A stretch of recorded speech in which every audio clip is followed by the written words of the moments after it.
I know you love earning travel rewards and cash back, and that's why you're going to love Rakuten. With Rakuten, you can earn cash back on everything you need to book your dream trip, hotels, flights, rental cars, experiences, and more, while still booking through your favorite travel sites. And don't worry, cash back can be earned on top of earning the credit card points and the hotel and airline loyalty points that matter most to you, depending on how you make your booking. Plus, with Rakuten, you can also earn cash back on groceries and other purchases like electronics, pet supplies, and more.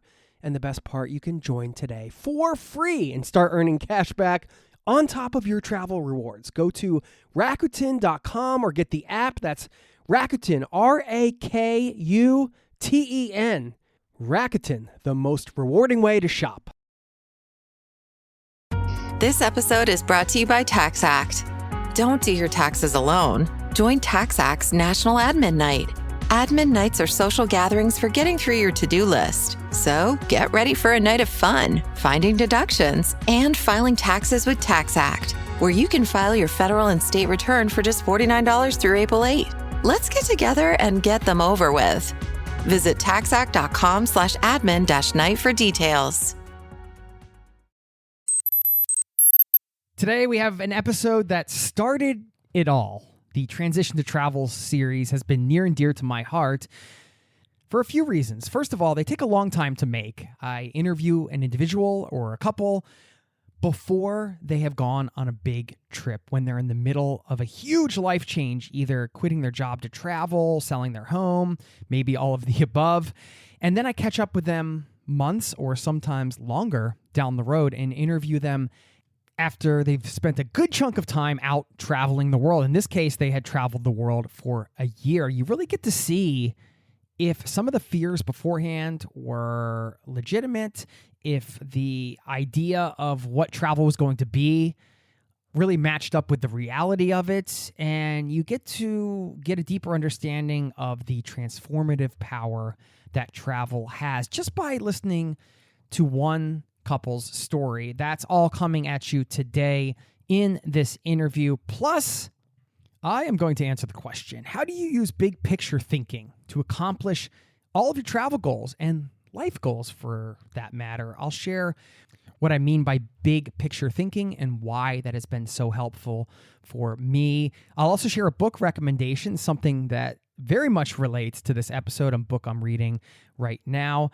And of course, I'll leave you with a quote. All this and more coming in today's show right now. So buckle up, strap in. Thanks for being here, and welcome to the Zero to Travel podcast, my friend.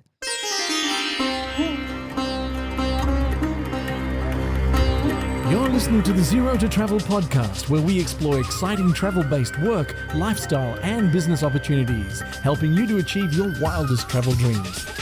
And now your host, world wanderer and travel junkie, Jason Moore. Hey there, it's Jason with ZeroToTravel.com. Welcome to the show. Thanks for hanging out, letting me bring a little travel into your ears today. This is the show to help you travel the world on your terms, to fill your life with as much travel as you desire, no matter what your situation or experience. And I have been heavily addicted to small cinnamon buns lately. These little small cinnamon buns you can buy in the store. I've had 3 of those and a coffee now. So I'm all charged up, fired up, ready to bring you this episode. What are you munching on? What are you doing? What's up with you? Hope you're doing well today. And I'm so excited to bring you this highlight from the archive. I have a whole series of shows I've done around the transition to travel. If you've listened to the show for a while, you know I'm a bit obsessed with this whole process of the transition, not what you were doing before and ending that, not the next thing you do, but that middle part that feels messy for a lot of us, right? You're trying to kind of figure things out. There might be a lot of fears involved when you're transitioning from one thing to the next in life, whatever that is. In this case today, we're talking about that transition to travel, which a lot of us have to make if you want to travel long-term or full-time. You're going to have to give up a certain lifestyle. If it's a status quo type of lifestyle where you're settled down and you might have to give up your house and your job and things like that, or maybe you're giving something else up. A lot around that whole process of making the transition And that's why I started putting these types of shows together, even though they take a long time to make, because I wanted to give you an audio snapshot of what it's like when somebody makes that decision, how they're feeling before a trip, and then how they're feeling months into a trip or at the end of a trip, and putting it all into one podcast. And this was the show that started it all. Now, let me tell you more about today's interview. You're going to hear an audio snapshot of one couple who took the time to be interviewed by me right before they were leaving on their trip, after they'd quit their jobs and done all of the stuff it takes to transition to that long-term travel lifestyle. And they were getting ready to travel for a year. They weren't sure where it was going to lead. They had an open-ended ticket, and they were totally open-minded. They quit their jobs, and they were leaving. And it takes so much to get to that point. And if you listen to this show, you know I'm fascinated by this transition to travel, that time leading up to actually rearranging your life to travel the world. And it's a journey in and of itself. It really is. Yes, you learn so much through travel about the world, about cultures, about yourself, but you also learn so much rearranging your life just to get to the point of travel, because there are so many different themes involved. If you think about it, you're talking about minimizing your life, maybe, mentally and physically detaching from some things you own, maybe even detaching your identity from your job. If you have to quit your job and leave, well, what does that mean? Who are you without your job? And all these questions that come up as you go through this. So I really wanted to paint the picture of how travel can transform somebody for better or worse, or just share that experience in a way that was unique, in a way that was not done before that I know of. So I got this couple to agree to be interviewed, and again, interviewed them right before their trip after they'd been through all this. And then over a year later, actually, after they had taken this trip around the world, and you'll get to hear how they changed, what they learned about travel and living on the road. And they're going to share those tips with you as well. How they saved on their budget, how you can pack better, all the things that you learn through experience. And it's so fresh because they were just coming off the trip. So you're doing some crazy time traveling today, as I mentioned at the top, because you're going to be hearing them before they left and then a year later, all in one episode. And it's just a great opportunity to see how travel changes people and how it changed at least this one couple, and really better understand that transformation that can take place and the fears that take place beforehand. And, were they matching up to the reality? And this is another question, did the ideas of long-term travel or the nomadic lifestyle match up with the reality of it? I mean, I don't think the idea of anything can ever truly match up to the reality of it, because it's always a different experience, but you're going to get to really see how it matched up for them. Was it close? Was it far off? There's a lot to explore in this episode. I know you're going to dig it. Okay, let's slip and slide into this interview now, and I will see you on the other side. Don't forget to stick around. We're going to talk about big picture thinking, and I'm going to share a book that I'm reading that's been really enjoyable for me and why I'm reading it, plus a quote to leave you with at the end. Stick around for all that. I'll see you on the other side, my friend. Votre attention, s'il vous plaît.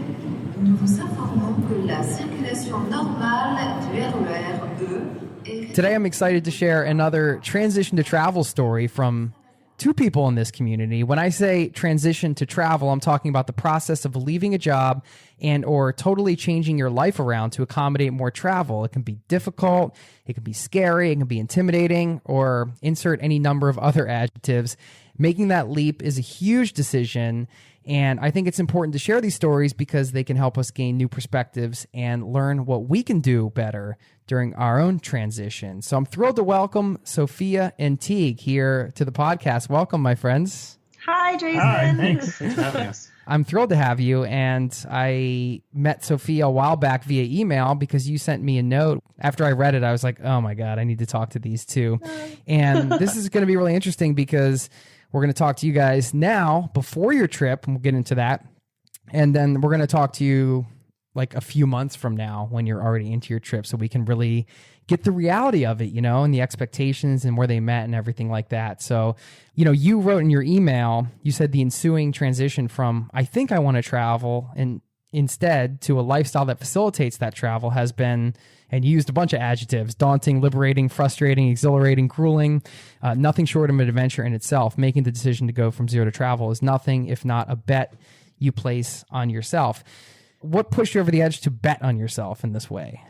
And I've also put this in the email that at the time that we sort of decided initially to travel, we both worked like all the time. I mean, we lived together and we really never saw each other because I was a personal trainer at the time. So I woke up at like 5 a.m. I was gone. Teague was a prosecutor. So he's gone, until late at night, sometimes if he had a trial. And I think we just realized that we were kind of unhappy and that there's just had to be something else. Yeah, it felt to me kind of like, did the thing you're supposed to do. You go to school, you get a grown-up job, and now you're doing that grown-up job, and you get about a year into it, and you're like, wait a second, this isn't quite what I thought it would be. This isn't really what I want to do with my life, and I'm not ready to do the whole mortgage, lifetime in debt, anchored down workaholic kind of thing, the path that we were sort of on. And it'd been something we'd been talking about sort of casually. Like people do, everyone's always like, oh, someday I'll travel, someday. And everyone says that. And so it went from us being those people to being like, this is kind of miserable. We don't like this. We don't like this. Let's travel. And then from there, it just sort of slowly grew. Mm-hmm. Sophia did most of the research and we realized it was something we actually could do. I think a sort of watershed moment for us, though, was Vagabonding by Rolf Potts. We both read that and we have the audiobook and we just sort of listened to that. I would listen to that book on my ride at 5:30 a.m., my half-hour drive to the gym that I worked at, that I was so unhappy at, and listen to stories of travel and travel quotes. And it was before I'd gotten into podcasts. So I mean, you just get a sense that like there's something else out there. Yeah. And so that's it. When are you guys leaving? Just to put some context around this, because we're talking to you like a couple weeks before you leave. Yep. So we actually leave the city that we're in right now, Albuquerque, New Mexico, in 6 days. 6 days. Yeah. So we're kind of in that final mad rush of selling, like taking stuff to Savers and Craigslisting it. And then we leave the country on November 9th. But when you guys made the original decision, how long ago was that? It was in July of 2015. Okay. And we're recording right now. It's October 2016. October 24th, 2016 is when we're recording this. And originally because when we first talked about travel, I think Teague was a little bit less on board than I was. I knew that we were going to do it. Like, we're going, there's no question. But he, had gone to law school. And I think he was kind of like, well, and I think we had a conversation where Teague's like, well, if we waited until, if we waited 2 years, think of how much money we could save. Right. And I said, no, 1 year. And he's like, oh, but, we could. And all right, 1 year and like 2 months. Yeah. That's the compromise that we laid. And then I started doing some of the reading and realizing how possible that was. Before you, if you don't know anything about any of this stuff, it just seems so daunting and so impossible. The idea that you could go on the amount of money we're talking about going on just seemed crazy to me. And now that I know that that's a lot more possible, it was a pretty, I don't know if you didn't really talk me into it, because it's one of those things I've always talked about doing, but didn't ever make concrete plans for. And Sophia was kind of the catalyst that helped me make concrete plans. The story she told in the email was one of the things that got me about what you guys can tell. You were exhausted on the porch in the middle of the summer one day, and you guys would come home from work and kick it with a beer there. And tell me about the conversations that took place on the porch that summer. We'd come home from work. It was like the sun was setting. It was like a Friday or something. And we had our beer and we're both just sort of talking about our work weeks and how tired we are. And I think I said like, I hope we travel someday. And he goes, yeah, people do that. I think there's some people who do that in the world, which now seems ridiculous because we know that there are so many people who do it and it's not really as fringe as we thought. And I said, well, maybe I want to go to Europe for like 3 months next summer. And Teague's like, well, I want to go to Europe. And I was like, well, that's not going to work because you have a job. How are you going to get time off? And he goes, well, I'd quit my job, but we'd have to go for like a year. And that was a moment where I was like, oh yeah, oh yeah, let's do that. That's way better than what I had planned. That's Forget this sort of temporary 3-month trip situation. Yeah. why would anybody do that when, yeah, we can just go for a year or two. And I'm grateful to him because I never would have maybe had the courage to come up with that plan on my own. So I think having someone to kind of like give you a more ambitious perspective can be really, why do I have to just go for 3 months? I can go for a year. Yeah, totally. And I think in a lot of ways we kind of perfect stormed each other, where we were the right people at the right time. And we both kind of came up with the plan that neither one of us would probably be brave enough to do on our own. That's cool that you guys have each other for support in that way. That says a lot about your relationship together. So you mentioned earlier, Teague, adult jobs, I think was the term you used. How long have you guys had your adult jobs, as we'll call them? I graduated law school in December of 2014 here in New Mexico. I took the bar in February, and in April I started working at the DA's office. And so I was there about 18 months. It's one of those things, now that I've had a little bit of distance, I'm 2 weeks into my unemployment. First week was fun employment. Fun employment. Fun employment. I guess I'm just starting my second week. Yeah. Today's the beginning of, normally at this time I'd be sitting in a courtroom right now. This is way better. This is way better. I don't have to wear a tie for this. But I no was dress there. code for this podcast. No, That's true. It would have been great if we had, though. Yeah, I should have dressed up. I feel underdressed. But I had my grown-up job for about 18 months. It's one of those jobs out of law school a lot of people do because they toss you right in. You're doing an insane amount of work. You rack up experience really fast, and it kind of burns you out. You deal with some really horrific stuff. I enjoyed it. I got to do a lot of trials. All the cool lawyer stuff people think about when they think of lawyers, that's what I got to do. And it was a lot of fun, but it wears on you.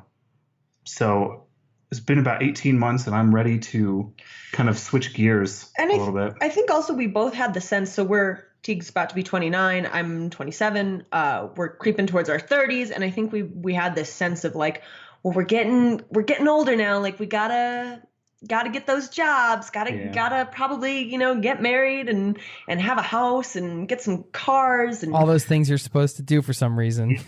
Yeah. Again, it's like going to Europe for 3, like, well, oh yeah, like I don't have to do that. I can do a different thing and that's totally fine too. So I think that like his career path was from a time, a year and a half ago when we thought like that's what we had to do, is we had to sort of do the conventional thing. But it's hard because you're both invested in different ways. I mean, Sophia, like I'm sure in your career, you're invested in some way, whether it's your clients or like just the time you've put in to build up whatever it is that you have. And Teague, you went to law school, which is a huge expense. What do you think about the idea of kind of hitting reset and cutting the cord on what you've done to this point? Has that been difficult, like emotionally? Not really, because I think it's likely I'll go back at some point. The type of job I had is sort of a first job out of school that a lot of people do, and people tend to stay there a year, maybe 2 years, and then they move on. So it was about time for me to go anyway. So I'm sort of looking at this as one option, as sort of a gap year, that if we go and have a year and we want to come home, then I can very easily pick it right back up. If we go out and we come across some crazy opportunity and I never come back, which is what I'm kind of hoping for, then that's fine too. And, no harm, no foul. It was a ton of work. I invested a lot in it. I fortunately don't have any debt, which is a big deal. That would be impossible to travel with. But yeah, I don't feel that bad about letting it go for a while. I kind of miss who I was before I got into all that, and I'm getting to sort of become that person a little bit more again. I've got a lot to say about this because this is definitely one of those transition things that no one tells you about. I was supposed to be unemployed by the time we recorded this podcast. I have struggled with putting in my notice.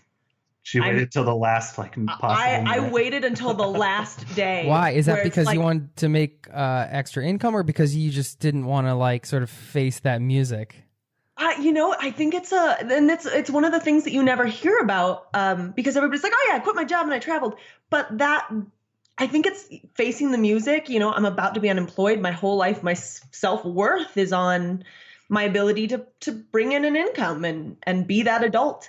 And so I have really struggled with going to my boss and saying, I'm going to quit to be unemployed and travel to Asia and Europe for a year. It really was terrifying. Have you done it yet? I did do it. Because I had to, because we have plane tickets. Yeah. Okay. So, I mean, what did the conversation go like compared to what maybe you thought how it was going to go? I kind of thought that there would be some pushback or that maybe they wouldn't believe me. And so I went and I said, okay, I'm leaving. And they said, well, why? And I said, well, I'm going to go travel. And all my bosses were like, that's amazing. Yeah. That's incredible. So they it was well received. Yeah. Oh, so well. Yeah. And the other employees who were like, oh, well, what are you going to do for money? What do you do? And my boss defended me. She was like, oh, I'm sure she's saved. And when she comes back, she can just get a fresh start. That sounds great. Great. Do that. And I was shocked. I'm judging me more than my employers are. They're like, go, be free. And I'm like, but don't you need me? We'll get back to the interview in just a moment.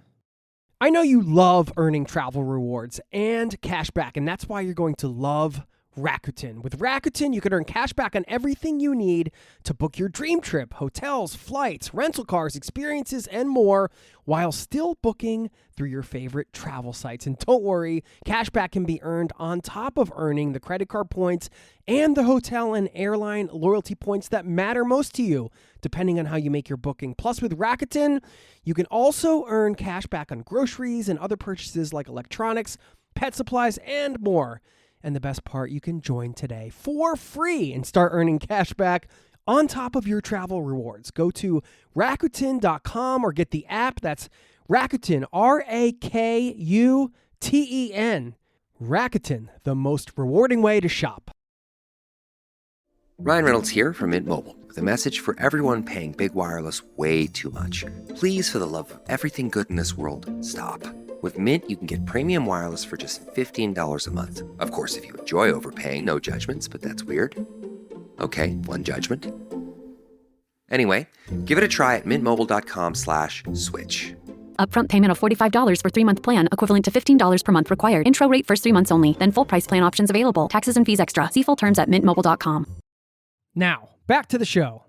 I think that can be one of the big struggles, is having so much invested in terms of your identity to what you do. You know, it feels like, okay, well, if I'm not doing this thing, then what am I? Who am I? Yeah, you know? That was my last week. The first couple of days of last week, I just sort of wandered around the house, freaking out about cleaning and packing, just because, who am I? Who am I? I'm this person, just wandering around, not getting anything done. His second day of unemployment was a really rough day for us, as individuals and as a couple, because he was very, I think, a little panicked. It was a little panicky, just because I don't think of myself as I'm a lawyer. I haven't lived my whole life wanting to be a lawyer. It's just something I ended up doing, and I enjoy it, but I didn't ever intend for that to just be who I am. But in the course of that kind of work, it just sort of absorbs you and you don't even realize it. And suddenly when that's not there and you're suddenly having to be a person outside of that, it's just whoa, it's been a year since I saw myself in the mirror and had an honest conversation with myself. So it was frightening. And how did that conversation go? It was me working on calming myself down and trying to accept that it's a process, that it's going to take a while for me, I think, to fully go back to, I don't want to go completely back to who I was before all this, but I want to take those parts of me that law school and working as a lawyer killed, or at least really beat down. And those parts of me I liked, I want to kind of grow back. And I think it's going to be a bit of a process. So that conversation was sort of realizing that that's going to take a while. And that's great. I mean, I got time. There's no rush. I think maybe that's the other thing we didn't anticipate, is that you think of it as you make the decision to travel and then you travel. And there's a weird in between space where you're really wrestling with what that actually means. Well, this is why these stories are so great, because there are all these steps and everybody's got their own journey. I know you mentioned in the email just how much value you see in this journey, and I feel the same way. That's why I like to share them. Look, Teague, you can say you hadn't had an honest conversation with yourself and all this time, and if that's the only thing that came out of this, even over the last couple of weeks, it was probably worth it, right? Yeah, definitely. Yeah. We're staying. We figured it out. It's good. Well, I mean, also, like, I think people associate the trip with like, oh, this is going to be this journey of like self-discovery and a new chapter and all this thing, because it's such a physical barrier too. Like, you like leave the country, say, and you show up in a new place and you're like, okay, it is almost like hitting the reset button. Like, you're literally in a new surrounding, you're in a different place, and you're like, okay, we can start fresh and figure stuff out. But like, what gets lost is like how much stuff I think you figure out leading up to that. Definitely. Yeah. Yeah, well said. Definitely. Yeah. And I felt that a lot in like getting my big task since I've been unemployed is to like wrap up getting rid of all the stuff I haven't gotten rid of. I had a car that I was in debt for. Oh man, that was and I loved my car, Jason. I loved it. I still love it. Yeah. It was a little Honda Fit. Whenever I see one go by, I'm like, oh. I just sold my car too. I felt the same way about it. It was a Honda Element. Yeah. So, I mean, what are some of the things that you guys are excited about exploring? I mean, you mentioned, okay, I want to, you know, like Teague, you said, I want to get back to maybe some of the things that like my education as a lawyer killed, like, which sounds so like hard. It's a little melodramatic. But you're just being honest. I mean, and it is kind of sad in a way, like, but like also happy because now you get to explore those things. I mean, what are some of those things for both of you? Well, I know for Teague, and he's already started on it, we met in film school, if you can believe that. Oh, really? Yeah. Okay. Yeah.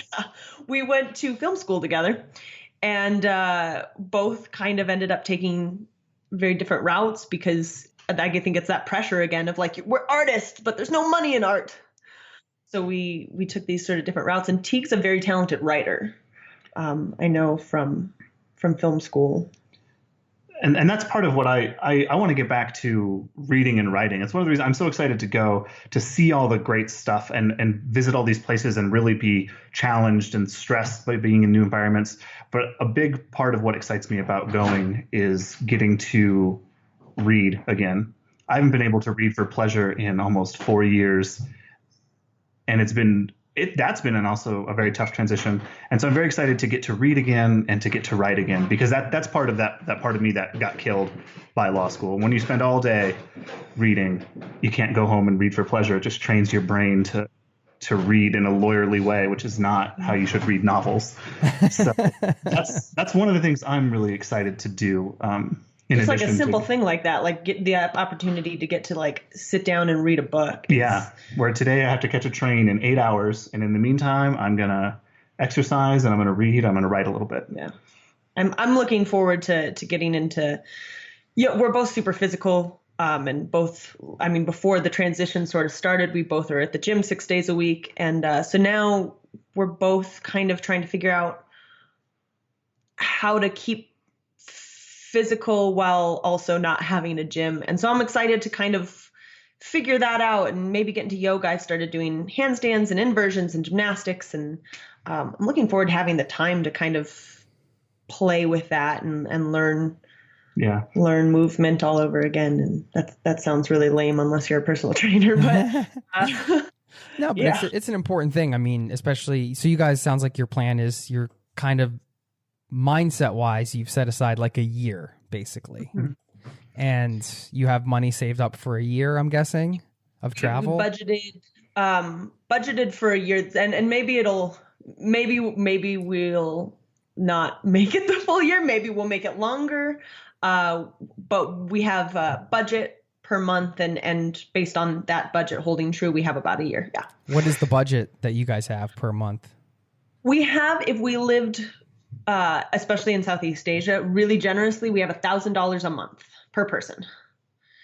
And so we managed to save that. And people always trip out when I tell them this, but we saved that in a year. I mean, we didn't have that savings until the day we decided we wanted to go do this. So for people who think they can't afford to travel, you can. You definitely can, because we started putting money in the bank that day that month that we decided. And just in a year, we managed to save, almost, $25,000.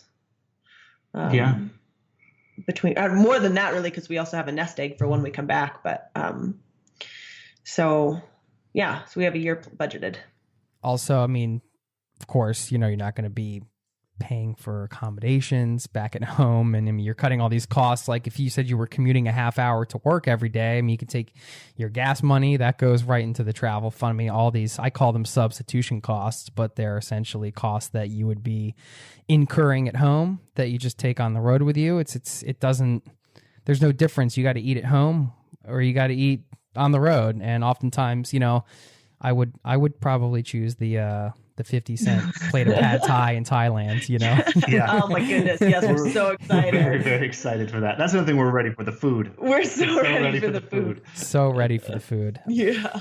How are you going to travel? Are you going to just travel for travel's sake? I mean, you mentioned reading, exploring some of these things. Are you guys planning to try to pick up some work at some point? Or is it just going to be literally just to experience the world?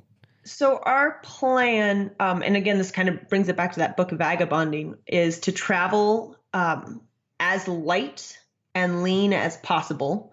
So we're each taking, don't laugh at us if this is like totally ridiculous, but we're each taking 28-liter backpacks for the year and one pair of shoes. And so that's sort of a ground rule, is that we don't want to accrue any more stuff.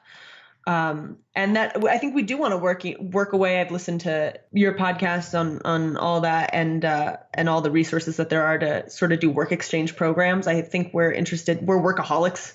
So I think we're going to want to have, exactly. Yeah. Yeah. And it sounds like a really good way to integrate into the community. And, so those are sort of doing some work, but as to how we're going to travel, you know, tight budget, trying not to live like we do at home where, you know, on the weekends here we go and we drink beer and we try to escape our lives. We're hoping that on the road, we won't need to escape our lives. On the road, we'll get to, we'll want to be sober for every minute. We'll want to be, you know, rested and bright-eyed and bushy-tailed every day. The getting rid of your stuff, the whole getting rid of your stuff process. How's that been for you guys? It's been stressful in that I'm worried I'm not going to get it done in time, but it's been really cathartic to actually get rid of the stuff. I highly recommend to anybody, get rid of your stuff. It's just take it out, take it to go donate it to Goodwill or whatever. Even if you're not traveling. It just feels so good. And like, I'm kind of a pack rat. I have the last big thing I have to get rid of is about 3 or 4 full sets of darkroom equipment. I was a photographer in college, and I kept everything, and people kept giving it to me, and I had a whole giant closet full of old enlargers and chemicals and just everything. And I'm so excited to leave that behind, because that stuff weighs on you when you have stuff and when you don't have time to do it. Never use it. I used it since I moved to Albuquerque 5 years ago. I think I've used it 3 times, and I've carried it around everywhere I've gone, and I feel guilty for not using it. So getting rid of stuff has just been a delight. The actual process is kind of rough. Like, I've been getting scammed on eBay and stuff. People trying to get me to ship them electronics without paying for it. Yeah. It's stressful. The nuts and bolts are rough, but the actual act of doing it, you realize how little you need. I have taken out, I kid you not, trash bags of clothes, Jason. Yeah. Just like bags upon bags of things that I've never worn, that I've carried from place to place. That I'm like, where is this pink shirt that I've never taken the tags off of? Why do I have that? So it's been kind of eye-opening too about the type of person that you are. Like, we know now at the end of this transition that I have a shopping problem. I knew that before, but now you know it. Now I know it. Also. And that makes all the difference. Yeah, knowing this happens, and really kind of examining, like, well, why do I keep buying things? Like, what is it that I'm trying to get out of purchasing more things that then I bring home and I never touch or look at or wear, and then I get rid of them and they don't mean anything to me. So that's been an interesting part of the transition too, to kind of evaluate. Even if something were to go wrong and like for some terrible reason we couldn't go, still just the act of downsizing to the level we've done it has been really good for us. And I would really fight hard to keep it that way. It's so easy to accumulate stuff.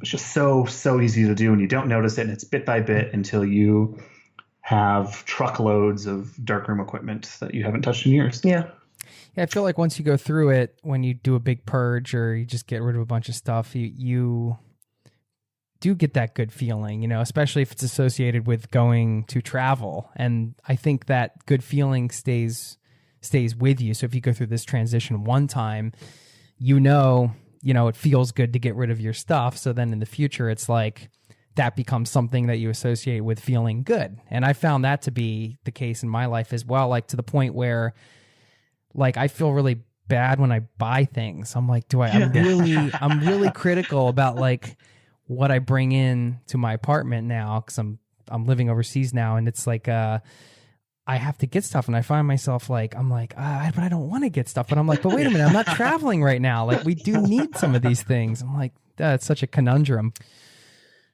During a transition to like a new lifestyle of travel, you just have to let go of so much.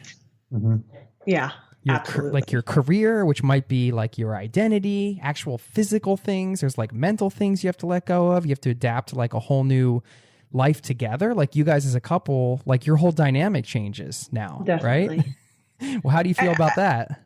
I'm really glad that we're going together, because I think that, and I don't know, solo traveling also sounds amazing, but I feel grateful because I feel like I'm like the free spirit who's like, let's go do this thing, which is great because it gets Teague to kind of break out of his routine. I'm the grumpy old man. But She's the free spirit. I'm the grump, and together we sort of hit a good middle road that keeps us both safe and But fun. Teague is so amazing in that anytime we leave the house, just even to like go to the grocery store, Jason, he'll be like, okay, phone, wallet, keys. Do you have your wallet? Do you have your ID? Like we'll just be going down the street to the bar and he'll be like, okay, do you have your wallet? Those are important things. They're important things. He's great because I never lose anything. We have gone to the bar multiple times and I don't have my wallet. Yep. I can't get in because I left it at home because I didn't phone, wallet, keys it. There you go. So you got your own personal reminder. I'm clock very there. excited for that. I think that's going to be really positive. I mean, our dynamic, I'm sure, will shift. I mean, obviously, we're gonna be in bizarre environments and dealing with each other. Like when we have like terrible digestive issues, will probably be kind of fun to go through. I mean, we've sort of done that with training wheels a bit. We've been living together for how long? 2 years. And we moved in sort of getting ready to travel in this transition. We moved we had like a basement apartment, which was huge, into a closet. Into a closet because it's closet. cheap and we're saving money, that shares a wall with the bathroom that 5 other people use. Right. Again, you're downsizing everything, including your living quarters. And that was one of those things we were kind of worried, like it doesn't just share a wall. There's literally a door. We live in a very old house that's been like redone many times. And so there's a door that if you're sitting on the toilet, you're looking right at the door that goes right into our bedroom. Because it's not actually a bedroom. Because it's like a closet. It's like a Harry Potter closet. And we thought that would be tough, but it actually hasn't been that bad. And I think that bodes well that we can kind of live in uncomfortable very comfortable spaces. With everybody. And that'll be nothing compared to who knows what we'll experience on the road. But I think we have like the groundwork laid to deal with those kinds of things as they come up, and it won't be super shocking. So I think our dynamic will shift. It's because of the transition. It's because we've been very conscious about, I imagine if we had just gone from like, okay, well, we'll deal with travel when it gets here, boom, we'd be shell shocked. But I think because we've spent the last year and some months, the whole thing's been a transition, and we spent that time preparing slowly. And I highly recommend that to anybody who wants to travel. Like, take that time for yourself to work through the process and do what you have to do to get to a good place. How do you guys feel about the time frame that it took you for this transition? Because it looks like it's about a year and 3 months since you made the decision. Obviously, for everybody, it's going to be different depending on your financial situation and circumstances and how quickly you can save. Do you feel that that was the right amount of time for you? I think it actually worked out perfectly, because at the time that we decided to go, and probably people who are thinking about it can relate, like I was just so unhappy with that. Like for me, if I could have gone that next month, I would have. And I'm glad I didn't, because I needed that time. Yeah. And I think if it were Teague, he would have maybe stayed longer. And so we sort of split the difference. Yeah. And the year has, I think, been perfect. And I get, of course, it depends on how fast people can save, but it's been the right amount of time where we've been able to stay excited about it, but also be productive. Yeah. And a lot of the stuff has just taken us time because, I mean, everyone's busy, and we're no exception, that we have a lot of other things that take up your time. So it takes a long time to get some of this travel related stuff done. I mean, if we had a closer deadline, we probably would have met it. But it feels like about the right time. It feels like it's time. And it's hard to say how much of that is like when you set a time, and then you have that finish line you're going to cross. You're going to cross the finish line right as you're you're going to barely like fall across it. You're like, oh, we made it. Whether that so, but yeah, I feel like it's about the right amount of time for us. Yeah. How has it been so far, slowing down and getting out of that mindset of like, oh, I need to be doing something. I need to be productive right now. Are you finding it hard, or is it starting to level out a little bit? It's been really tough. That's been the part that this last month has just been really, really difficult, harder than we thought, because we have to, part of it is we still have like a ton of stuff to do. So it's hard to get out of the mindset when you've got like hard deadlines.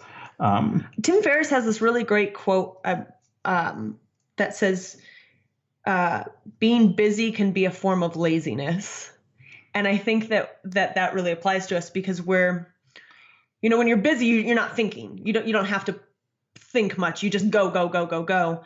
And so now that we're slowing down, we really have to sort of put some thought into what our day will be. Yeah. And what's the best way to spend the time. And that's been tough. That has been tough. I think that's going to be a difficult, because we haven't had to fully do it yet, because we still I have a long list of things that have to happen. So I get to indulge my workaholism a little bit more. I just get to stress out about stuff and get it done. But I think that will be really tough. And I don't know if it'll hit before we leave or not.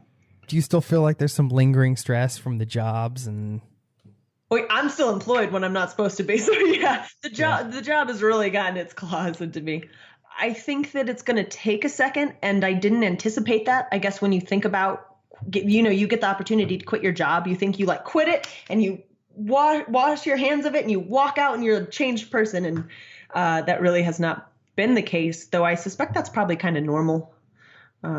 Yeah, I can say I'm only on day 6 of being unemployed, so I don't have a ton of reference, but it definitely does take time. And I can tell how I feel today compared to last Tuesday was just, I feel much more like a regular human being, and I'm able to sort of distance from that work stuff a bit more. But that's going to take a while for me, I think. Yeah. It's going to take a while to see people as. Is that normal, Jason? Is that what do you see that a lot? What do you mean, the stress part, or?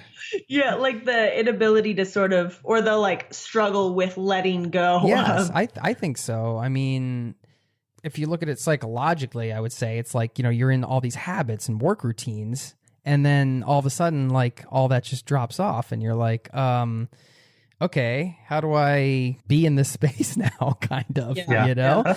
We'll get back to the interview in just a moment.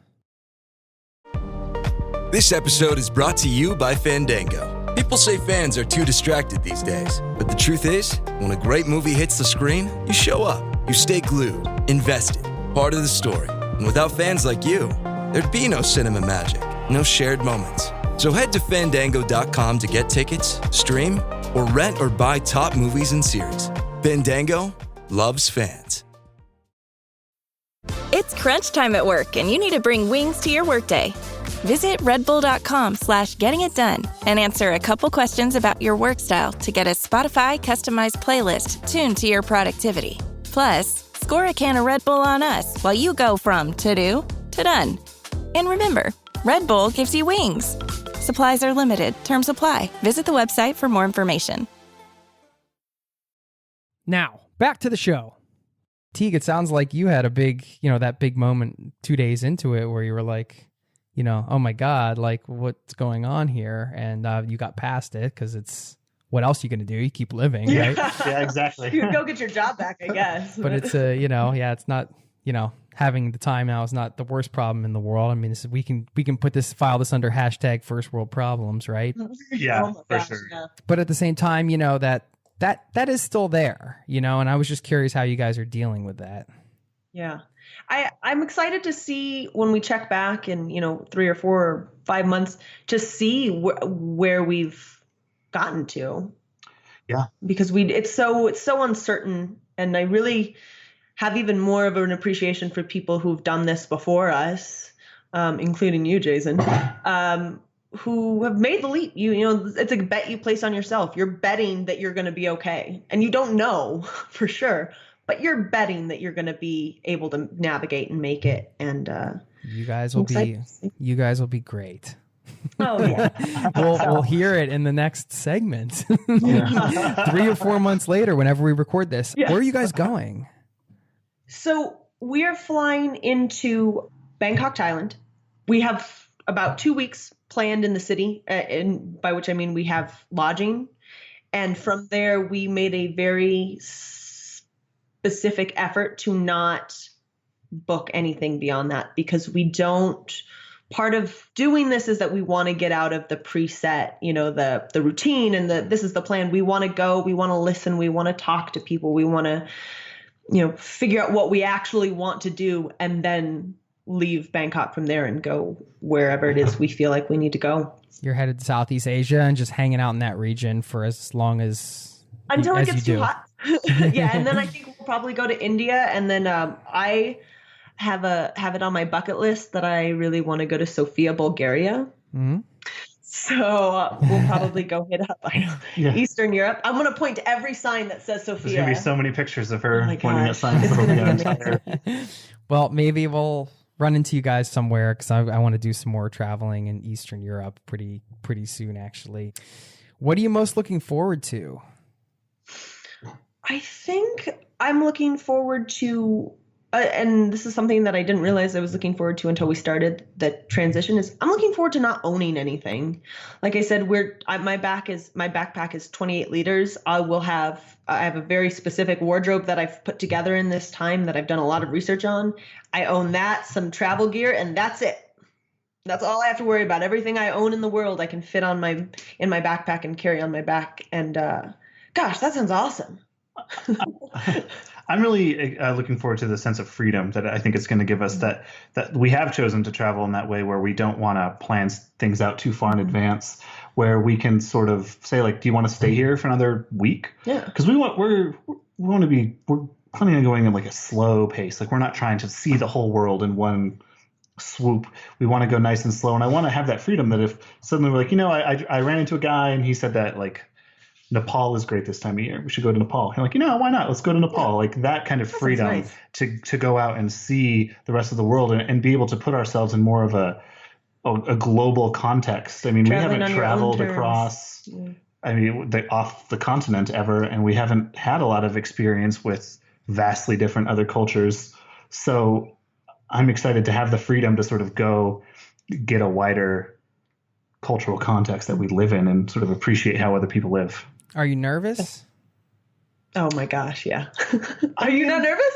Is it just me? I'm nervous in the sense that, like, we got a lot of stuff to take care of, and I know, like, there's going to be uncomfortable, painful things, but I'm also pretty confident in our ability to cope with that and figure it out as we go. So I wouldn't really say I'm nervous. It's sort of the nervousness right before, an exciting nervousness. Yeah, before you jump. Yeah. You know, or before you're going up the roller coaster and you get to the top and you're like, oh my gosh, but you're nervous because it's going to be crazy, but you're excited because it's going to be really fun. And friends and family, are they on board with this, or? They are. Yeah, I mean, cool. we've been really, really lucky. I told my mom, she was the first person to know, and then we slowly told Teague's family, in that, like, hey, we're thinking about taking a trip at some point to somewhere for like a little bit. And are then, they more conservative, I'm guessing? Yeah. It worked. Where are you from, Teague?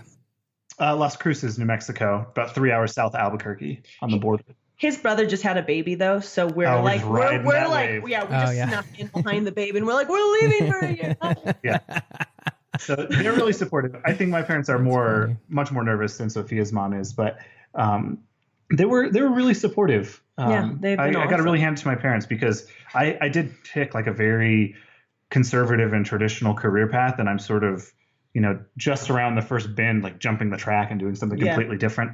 We didn't know how they would react. Yeah, we weren't really sure, but we did do like the kind of slow, like, that's what I would recommend that to helped, anybody. So we didn't like shock them. I'd hate for my mom to have a heart attack or something. Caroline's been fantastic. She bought us how to travel Southeast Asia on a shoestring, And oh my gosh, and it just like made me cry because it was sort of the moment where you could just see it in her face that she was like, yeah, go do this thing. Like, this is amazing. And here's my blessing. And that always stands out to me. And in terms of friends, everyone's been really supportive. I got a lot of support from my work friends, which I was kind of worried about. But every like grizzled old attorney that's been doing this for like 40 years, when they found out what I was doing, every single one is like, good, go do that. Do it now. Get out. Like every single one. And so I was like, clearly you're making the right decision. Yeah. You don't need it validated, but it is nice when it gets validated, right? Yeah, for sure. And I love how Sophia says you're riding the brothers baby wave. That's how it goes. Yeah. Well, congratulations to both of you. Sophia, I really appreciate you taking the time to reach out in the first place. Teague, it's great to meet you as well. And I'm really excited for you guys because you're going off on this thing. And I love that, you haven't waited till like you are that 40-year-old grizzly attorney or that, 40-year-old grizzly personal trainer that's getting bitter and you're like, oh man, like, well, we could have done this. No, we didn't, whatever. Like, I mean, and if you're listening to this and you are, later on and at that point or whatever, that's okay. Like, there's never a time where you can't do it. I think that's the message behind, these types of transitions is just, taking the steps to do it, saving up the money, taking the steps you need, and getting rid of your stuff and all the laundry list of things to do. And eventually over time you get there and then all of a sudden you're 6 days before your trip, right? Oh my gosh. Yeah. If I could say one thing to like me a year and 3 months ago, and to like anybody who's listening to this, I think it's super important. You're going to feel fear. Like, you're going to feel afraid. Do it anyway. Just do it. Just recognize that it's normal and there will be parts of it that are stressful, and that's okay because that's life. Do it anyway. Cool. Yeah. Well, that's a great thing to end on, I think. And we look forward to hearing from your future selves. Yeah. Me too. Yeah, I wonder where we'll be. If you're listening, then it's going to be like in 30 seconds. Teague will have dreadlocks. He'll be like former lawyer turned super vagabond. I'm so excited for this. This is something I've wanted to do for a long time. And like you said in the email, Sophia, there's so much value in it. The stages, what did you say? The stages of travel preparation, the transition can be just as valuable and daunting as the travel itself. And I guess we'll have to ask your future selves to find out if that's totally true. Yeah. I wrote that. Now it's obvious. I had no idea what I was talking about. No, but I think it is. I mean, it is part of the journey. It's like the journey before the journey is so huge. So congrats to you guys for doing it. You're getting out there, and looking forward to chatting with you in I don't know when we're going to talk, 3 or 4 months from now, when you guys are really dug in, after the sort of the vacation wave is over and maybe you've mellowed into the trip a little bit. And then when you have good Wi-Fi, of course, because who knows where you're going to be. Well, you have my contact information, so. Sounds good. And we'll look forward to chatting with you guys soon. And thanks again for your time. Thank you. Absolutely. Talk to you later. Cheers. Bye. There you go. You just heard the lead up to this trip. Now, let's jump in the time machine over a year later after they've been around the world and hear what they're up to, where they're at, where they've been, how it turned out for them, what they thought about the long-term travel lifestyle, what they learned along the way. They're going to share their top lessons with you and so much more. We're going to get into part 2, recorded over a year later, right now. Please enjoy.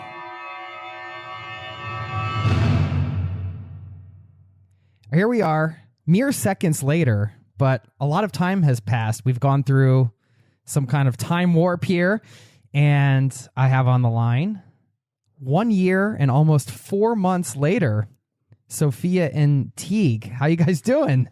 Hi. Hello. We're doing good. Whoa, this is trippy. Yeah. No, this is crazy. I've been wanting to do this. Sound older and wiser. Well, it's been over a year and 4 months. Like, we recorded last October 4th, 2016.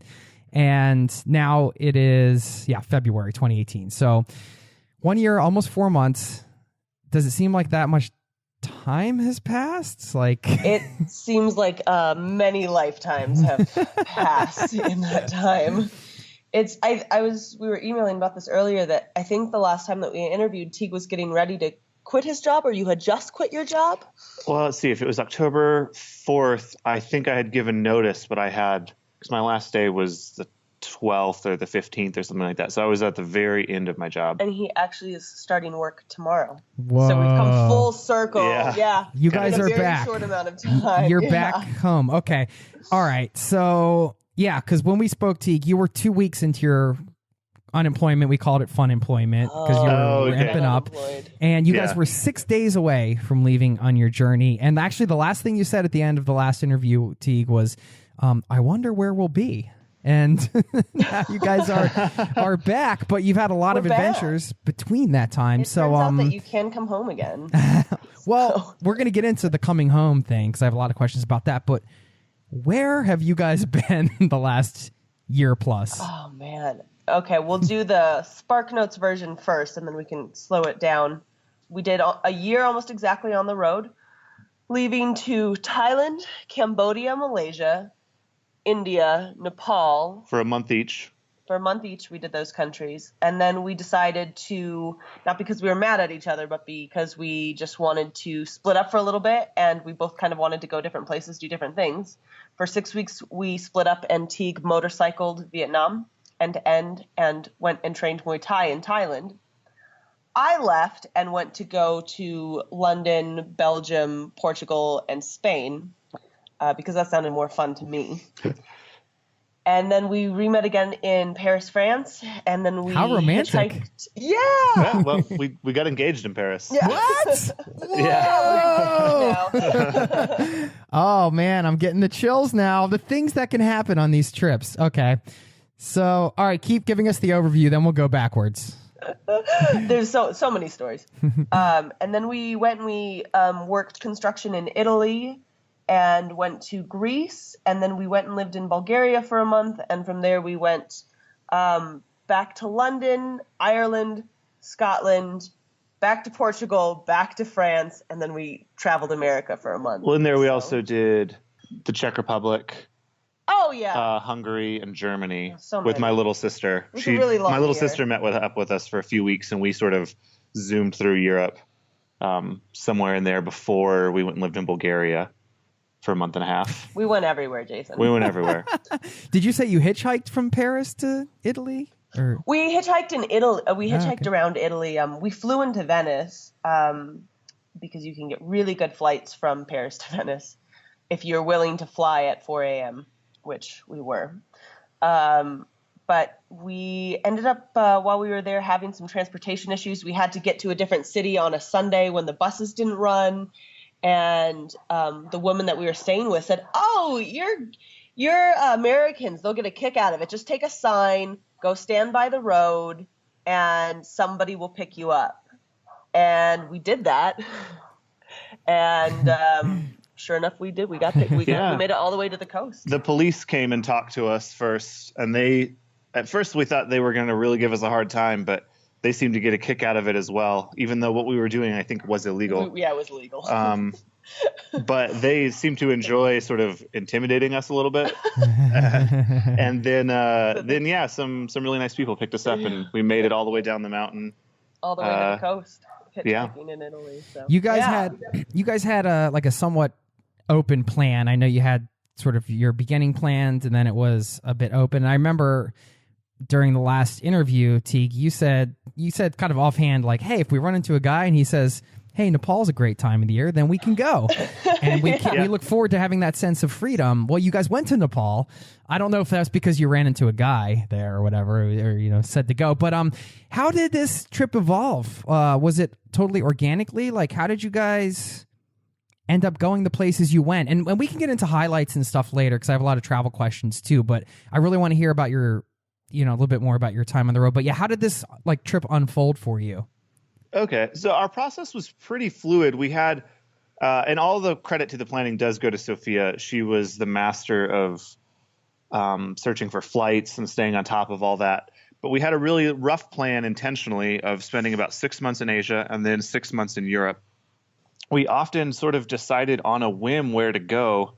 For example, we bought our big ticket from LA to Bangkok months and months in advance to leave. We got that really cheap. And then we did a month in Thailand, and that was pretty free form. Mm-hmm. We just sort of did what we met people. Yeah. They recommended going places. We looked stuff up. And then I don't even remember how we picked Cambodia next. Well, we were just, we were still kind of enjoying Southeast Asia, and we decided, bus tickets to Cambodia were $20 or the equivalent of $20. And so we thought, okay, well, we'll go to Cambodia. And while we were there, we heard the islands were really great. We ended up on an island. We worked on an island for a couple weeks. And from there, to Malaysia, it just happened I got online and looked for a cheap plane ticket and saw that plane tickets to Kuala Lumpur in Malaysia were $25. So I turned to Teague and said, do you want to go to Malaysia? And neither of us knew anything about it. We had never been there. We had never thought we would go there. And yeah, 5 minutes later, we bought the tickets. We did 3 or 4 minutes worth of Googling to make sure okay, we can get the visas. That's easy. Let's go there. And then, we just bought tickets. So we did a lot of that. It was very free form. It was a lot of our visas are ending. Kind of almost like throwing a dart at a board and Malaysia will be good. Just keeping it open. Yeah, just keeping it open. And once we got into Europe, it was a little more structured just because it's more expensive. So we had to plan ahead. For example, we scheduled pretty far in advance our month in Scotland where we worked on a farm in the north of Scotland for a month. And that had to be set up fairly far in advance. But sort of the joy of Southeast Asia is that, it's all really accessible. It's not scary. It's very, very traveler friendly. There's a whole highway, a metaphorical highway, and maybe literally a highway, set up to make it so that you can travel around and go to these different places. And really, really easy to kind of decide on the fly where you wanted to go. So it was easier than you thought it was going to be going into it? Oh, so much easier. So much easier than, people would say oh, you're so brave for going to Southeast Asia. And now that we've been, I can tell you, if I can do it, anybody can do it. And I know people say that, but it was just unbelievably accessible. That's the thing I tell whenever it comes up and people are like, oh my gosh, I can't believe you did that for a year. My thing is it's the thing I always tell them is that it's so much easier than you think.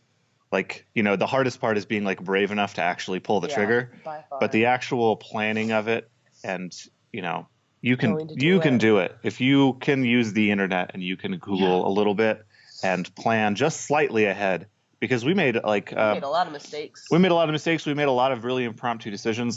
Going to Malaysia, we were just drinking margaritas on a beach after having lived on this island without power for 2 weeks. And we're just kind of living it up and thinking, what should we do next? And it really was just Malaysia. Yeah. I've heard of that country. I was my old roommate went to Malaysia once. I think she really liked it. That's all I really know. Let's buy these tickets. And it was one of our best experiences. We worked in a hostel for the better part of a month. We made some really good friends, ate some of the best food in the world. Yeah. And we met Jackie Chan in Malaysia. Really? Yeah. Yeah, we tried to go to a movie and it turns out the movie was canceled and Jackie Chan was there.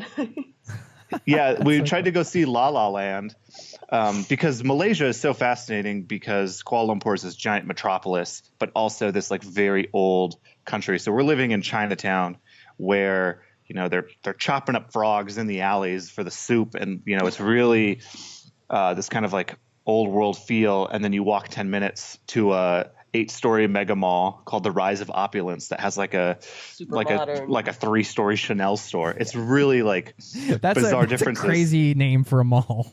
Yeah, the Rise of Opulence. Do you want to go see a movie, The Rise of Opulence? And so we tried to go see La La Land, and we get there, and every showing of every movie is canceled, and they're all just showing Jackie Chan's new movie, which is called Kung Fu Yoga. And some guy walks up to us and says, I have these tickets. My friends aren't coming. Do you want them? And we're like, I guess we'll see this kind of crazy looking movie. The poster's Jackie Chan flying through the air in a Jeep with a lion in the back seat. Yeah. I love Jackie Chan movies. Yeah. And it's really great because it's clearly not a movie meant for Western audiences. And so like the conventions within the film are so different that it was really a bizarre experience. But he came into the whole cast came into the theater beforehand. Into the theater. We're like, shakes hands, chats, gives like a speech. It was, and the people just went nuts. Like the whole theater is like screaming.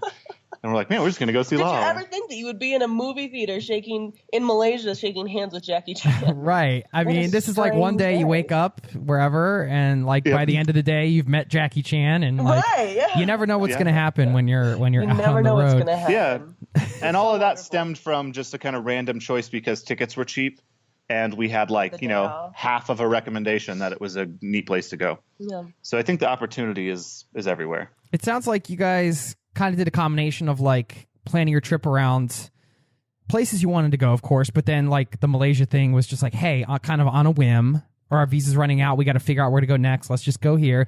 Maybe you were traveling, sounds like, to some places for the work opportunities that dictated some things, and meeting up with family and all these different things, which I think, makes a lot of sense when you're out on the road for a year. How was the transition to living on the road? Because you guys went from sort of this quote unquote regular kind of life, Western, job and living in one place and all that stuff to living on the road. Can you give us the arc of how you felt during your time on the road from like the beginning to settling in, and how did that all go for you? Yeah, I think we have sort of slightly different experiences. Teague did really well. I kind of struggled with it, to be perfectly honest. When you first get on the road, you're used to like being home with your clothes and your hair products and your showers and your warm showers, your toilets that have seats, and it was really probably the first month took me quite a minute to kind of get used to like, okay, you have 4 shirts, you have 2 skirts. You have 5 pairs of underwear. This is your life now. We lived on an island for a while, and the only showers you had were dumping cold buckets of water over your head, and geckos were pooping in the water, and there are scorpions crawling around on the floor.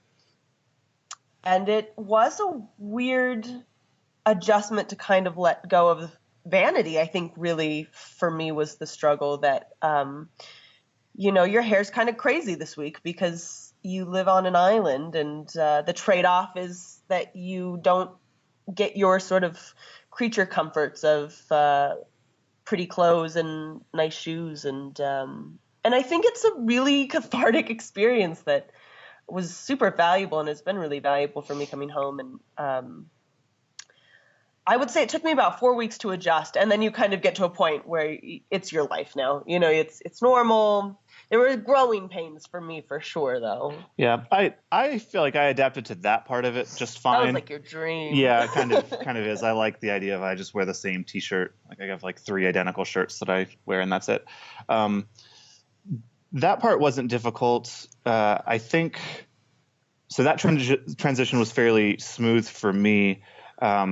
I know that after a while living out of the pack, like the low level stress that it is does kind of add up. Like the idea that everything I own and everything that's super important, I have to keep track of all the time, and not having like a safe spot that's your home.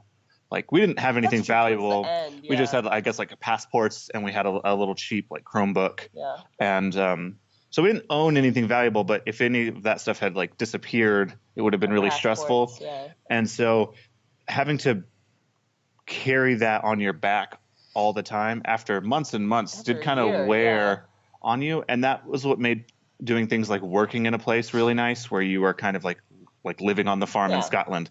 But it's very safe. You had your own room. And so about halfway through, I was kind of tired of living out of the pack in the sense that I had to always like being keep on the an go. eye on everything. Yeah. And so then when we started switching and doing some of the longer term working, it was kind of like little islands where in between the islands of working, we're doing all the like cool, crazy backpacking, and you're moving quickly and you're staying in all these random places and you're meeting a lot of people. And you do that for a month, and then you get to like stay on the farm for a while. You make friends, and you can unpack your clothes. Yeah. And wash your socks. And so we started to move into like that rhythm where we're like, let's move and then we'll stop. Let's move and then we'll stop. And that was, I think, really nice because the constant moving was too much. And if we stayed in a place too long, that was also too much for a year. So after a while, we kind of settled into that rhythm, which I didn't expect at all. I thought we were just going to like... We slowed down significantly, basically, over the course of a year. And but I think it was a really positive experience in teaching you, you really don't need that much to live and to be happy and to have good experiences. It's sort of all window dressing at the end of the day to, what you're really there to do, which is experience new things and meet new people. And no one cares what you're wearing. I mean, only you. And, I will say, though, we were both so glad to get rid of our like walking sandals when we got home. We did the one pair of shoes the whole time, and they were perfect. They were great, but amazing. I never want to put them on again. What kind of sandals? Chacos. Oh yeah, we both bought Chacos. By the end, mine split. Yeah. They're great. They really are. I recommend them. They're the ugliest shoe I think in the world, but they're so comfy and so durable, and they'll make it through. But man, mine are still just sitting on the porch. I haven't touched them since we got back. Mine cracked in half a month before we came home, and we were just gluing it. So we'd like go to the dollar store, we'd glue the shoe together, and then every good trip involves some glue or duct tape. Like if you're not gluing or duct taping something, then did you even travel? What did you leave? What have you done? I'm saying this is a trip, but you just brought up the fact that it like changes from a trip to life, at a certain point. I mean, a trip is like 2 or 3 weeks, or I mean, you can't put a number on it, I guess. But when you're on the road for a year, you're living your life. You just happen to be traveling while you're living your life. So that's where it becomes a different experience, I think, because you're now getting past the vacation mode and you're getting into just, hey, this is my life.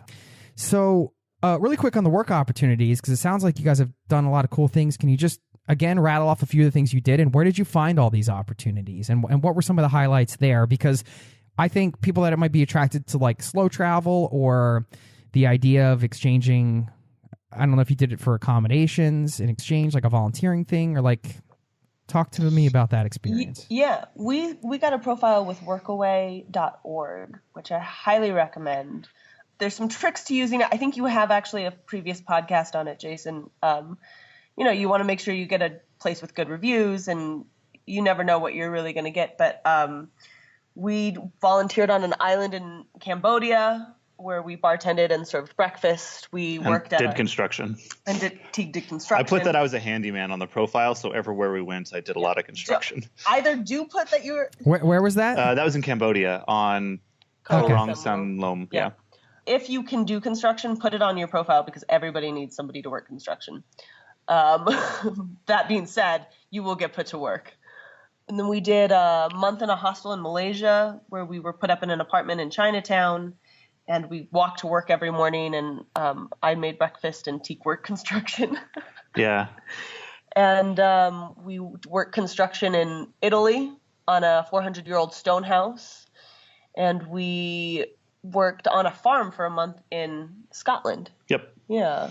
So we kind of tried to plan like the more expensive places like Scotland, where we knew that either we'd only be able to go for a weekend or we'd have to, work away as a work exchange. So you get room and board, typically at least a meal, in exchange for 5 hours roughly of work a day, roughly 5 days a week, which was fine for us because we like to work. I mean, it doesn't really change, especially because you're not on vacation. You're living your life, like you said, and you need something to kind of fill your days and give you value. So I think Workaway was really great for that. It was a sense of home, and it definitely was where a lot of our good friendships came from, because so often on the road when you're meeting people, like they are on shorter trips, and so they're like, hey, let's party, like let's go out and do crazy stuff. And that's fun every now and then, but when it's your life, like you just can't do that every day. And they're just coming at it from such a different mindset that it's hard to, it's just hard to connect with someone when you're sort of crossing in the night. Right. They want to go out, and we're like, well, we've been on the road for 6 months and we don't really want to party every night because we were doing another 6 months. And so when you're working with people, they're kind of in the same mindset of you, and you sit up and have conversations. And we made some really good friends in Malaysia and Scotland and Italy. It was a really good basis to really get to know some people, to get to know the area really well, and kind of, settle in. Because if you spend like a crazy week in Bangkok, I feel like you probably don't know Bangkok really that well. But if you lived there for a month working, which we didn't do that in Bangkok, but you're going to get a sense of knowing it. We did that in Kuala Lumpur, and I think it made it a really special experience. Mm-hmm. By the way, the site I think is workway.info, strangely enough. Workway.info. Yeah. I'm so sorry. That's okay. I like that tip, kind of using this strategy, if you want to call it that, inexpensive places. But I think saying it's a strategy kind of undermines like the value you can get out of this, or it sounds like that you guys have gotten out of this experience, because it wasn't just about the cost savings, although that's a part of it, but there's a lot around that. I mean, not only are you getting yourself more in the culture, but like Teague, I mean, you came from working as a lawyer to now you're just like doing construction for free. Like, I mean, you talked and Sophia, you talked about letting go of like, vanity or whatever in the beginning of the trip. Like, what are some of the other things you guys had to let go of as far as your identities? I don't know if that's the right question, because you are who you are, but did you feel like you were detaching from certain things? Yeah, definitely. I know for me, like detaching from the like work lawyer mentality was a little difficult at first, but I think one of the healthiest things I got out of travel, because my job before, I don't remember how much I talked about it in our past thing, but it was a really stressful job that just absorbed 99% of my mental energy and completely dictated to who I was. And that's kind of, I think, how lawyers tend to be, is they get really wrapped up in your profession, and it really defines who you are as a person. And so being on the road, suddenly none of that mattered anymore. And it was kind of like a good chunk of myself that wasn't particularly healthy or good for me got lopped off, and I had to sort of exist in a world without that. Like no one cares what you do back home on the road. So suddenly like everything I used to talk about and be just doesn't matter anymore. And I had to sort of not become a whole person again, but, I had to kind of like parts of me that, was, having a good conversation that wasn't based on the crazy case I was working on, had to sort of, no one cares. And so, which is great. It was really good for me to kind of let that go and sort of, sounds so stupid to say find myself, but I guess that really is what it was, to sort of find who I was apart from that in a completely different context, and then bring that home. And I think it's made me a much like more whole and centered and happy person. What but did that was you find when you examined? Well, I think I found that, I got too wrapped up in what I was doing, and I was letting it make me super unhappy. And I had a lot of really bad habits associated with it that, I've since been able to kind of leave behind. And just be like a little more of a relaxed, calm-centered person who understands my much smaller space in the world than I used to believe it. I used to think I was more important than I was. And I wouldn't have said that at the time, but in looking back on it, I took myself too seriously.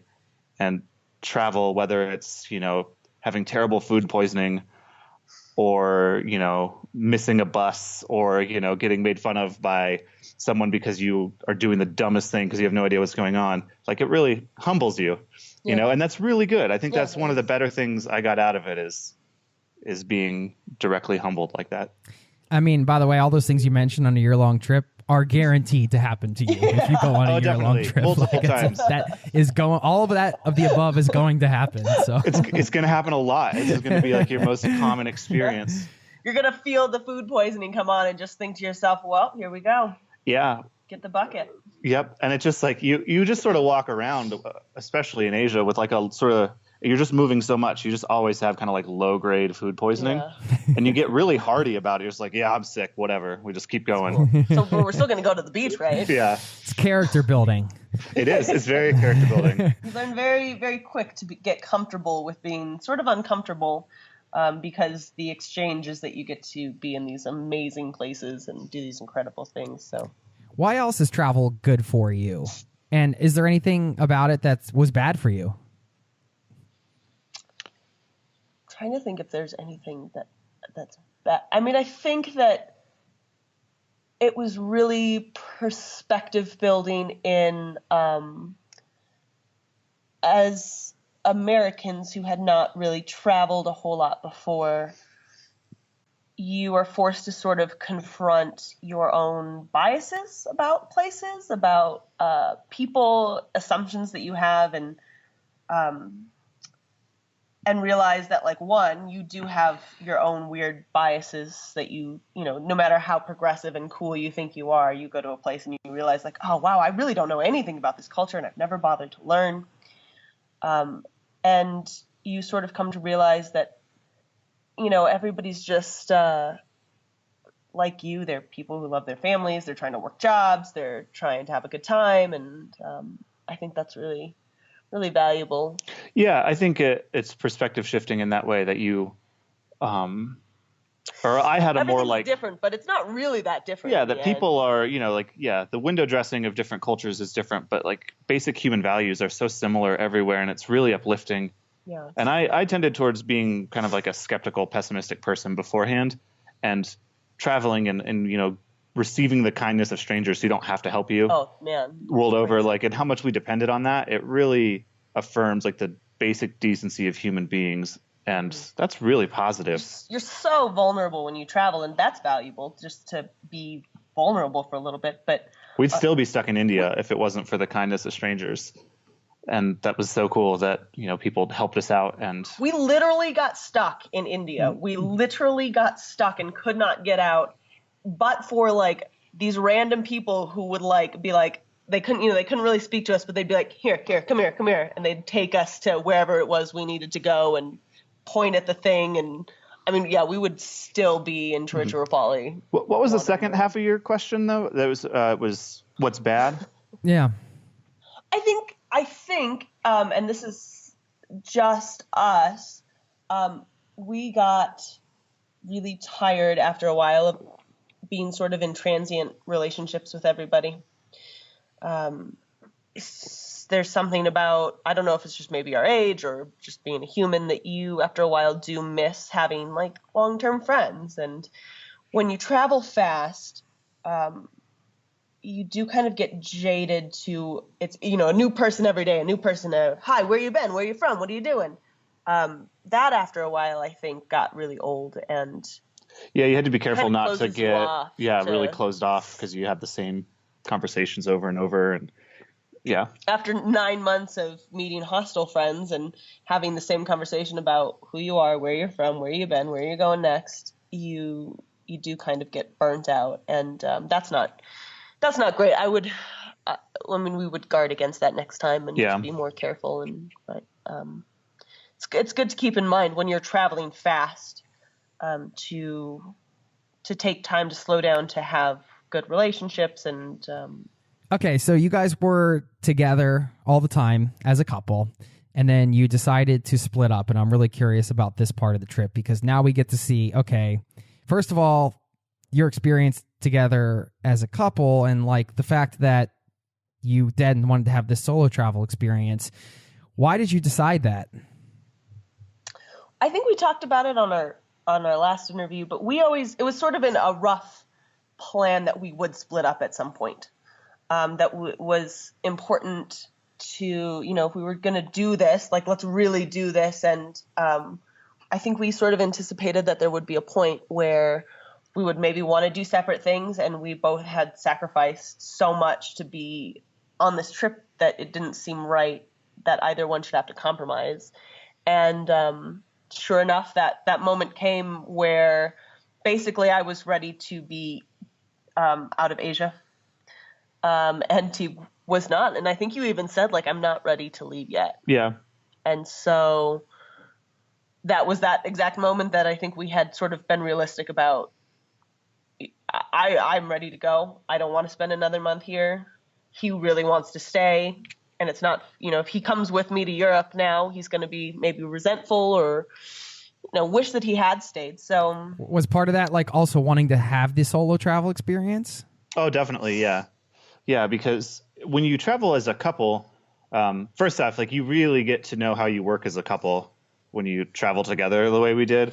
Like, let's see, like Thanksgiving. So we're in Thailand, in northern Thailand. We've been on the road for like, just a couple weeks. And Sophia decides she really has to rent a scooter. And everybody has a scooter, Jason. Everybody has a scooter. And like, I want a scooter. She's never ridden anything before. But I'm like, all right, like it's a cool adventure. Let's do it.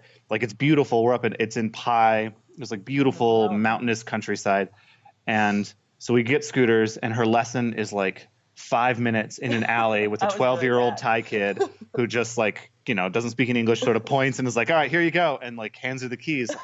And I remember thinking like, I don't know, man, this isn't good. And every third person in Pai is like a person in elephant pants with like a limb bandaged. I didn't realize that. And it's because they rent scooters and wreck them.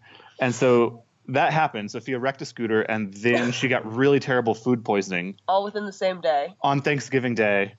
And I literally had to like carry her back to the hostel and then make polite conversation with the two delightful Scottish girls we were sharing a room with while Sophia's in the bathroom, just like...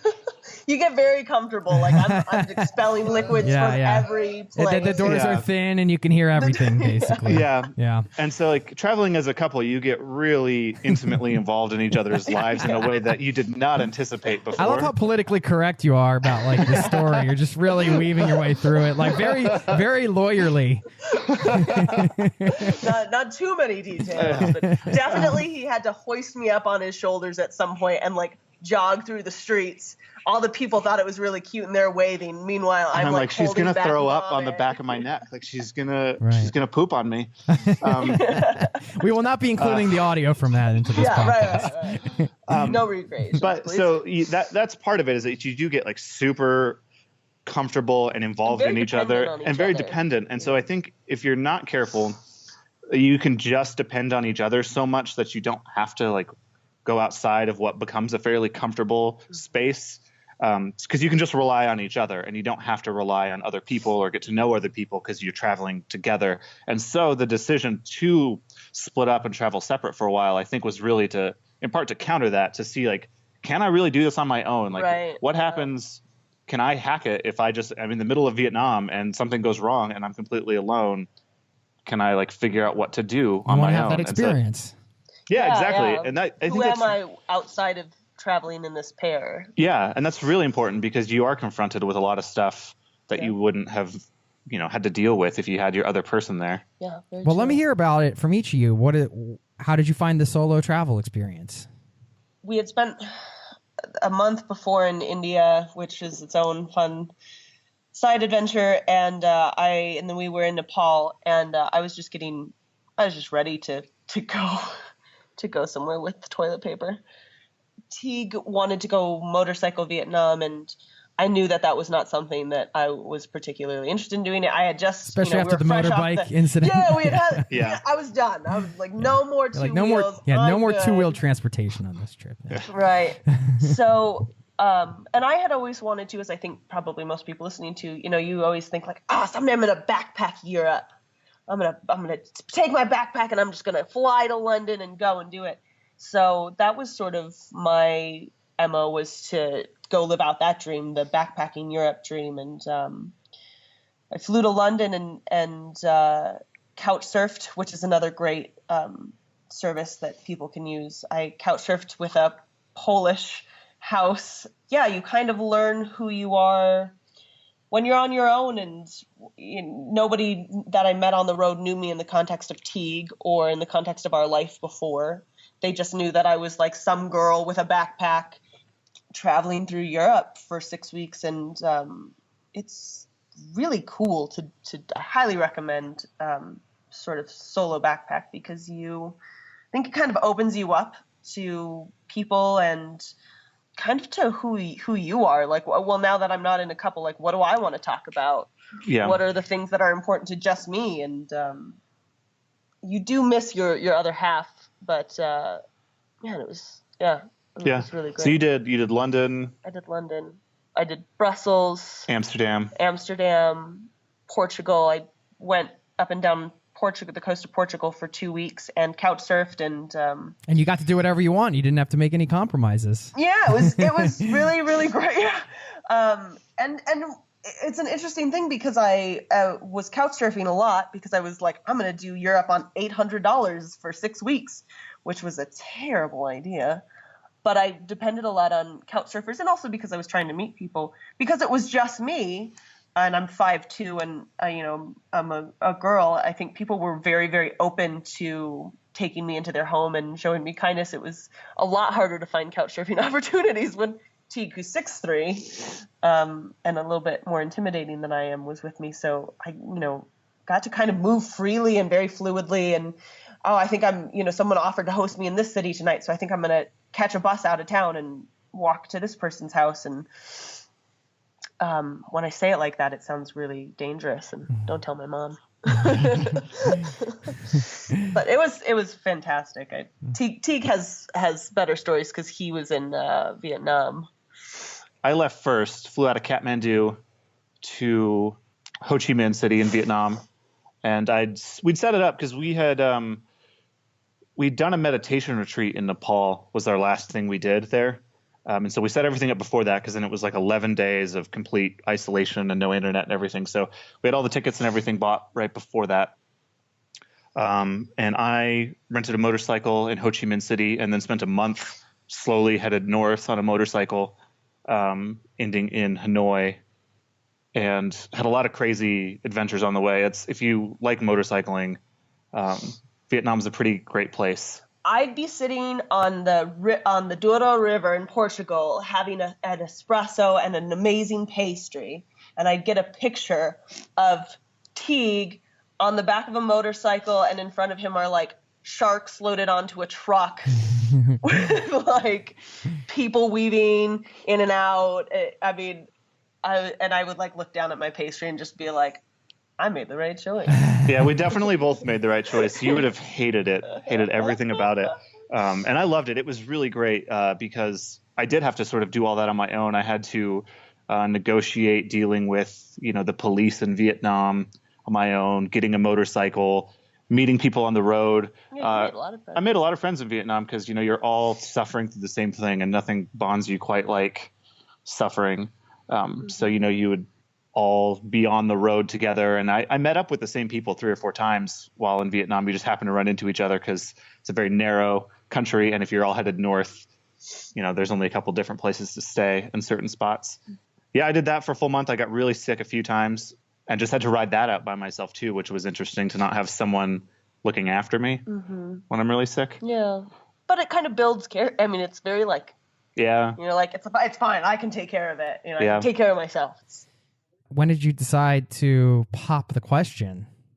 Because you came together again in Paris? Was that? Yeah. Well, so how did it go down, man? So congratulations once again. Thank you. Yeah, we're really excited. I sort of knew it would happen at some point on the trip. And we had spent 6. Thank God you were right. Well, yeah, I mean, that if we left the trip and you're like, I don't know if this girl's for me. I mean, I guess in some ways, a lot about what it sounds like when she's sick. Traveling like that is the ultimate like relationship crucible. Yeah, it because really if we can spend 6 months together, 24/7, and we're sick and stressed out and dealing with all this stuff, and we still want to hang out together, I figured that was a good metric. And so that was kind of my thought, is like, I think this is going to happen. You really know someone after that. And so then the 6 weeks apart in my mind was sort of like, okay, we had this really intense time together. Now we have a couple weeks apart. I can get like a little distance on it and really think it through. And so that was my thought. And that's what I did a lot of time when I was like tootling up a hill in Vietnam for hours by myself. Well, I totally have the vision of you on the motorbike. It's very romantic vision, right? Like on the motorcycle by yourself, like contemplating life, trying to decide if you're going to do this thing. Yeah. How did that happen? Was it like the first day you came together, or did like?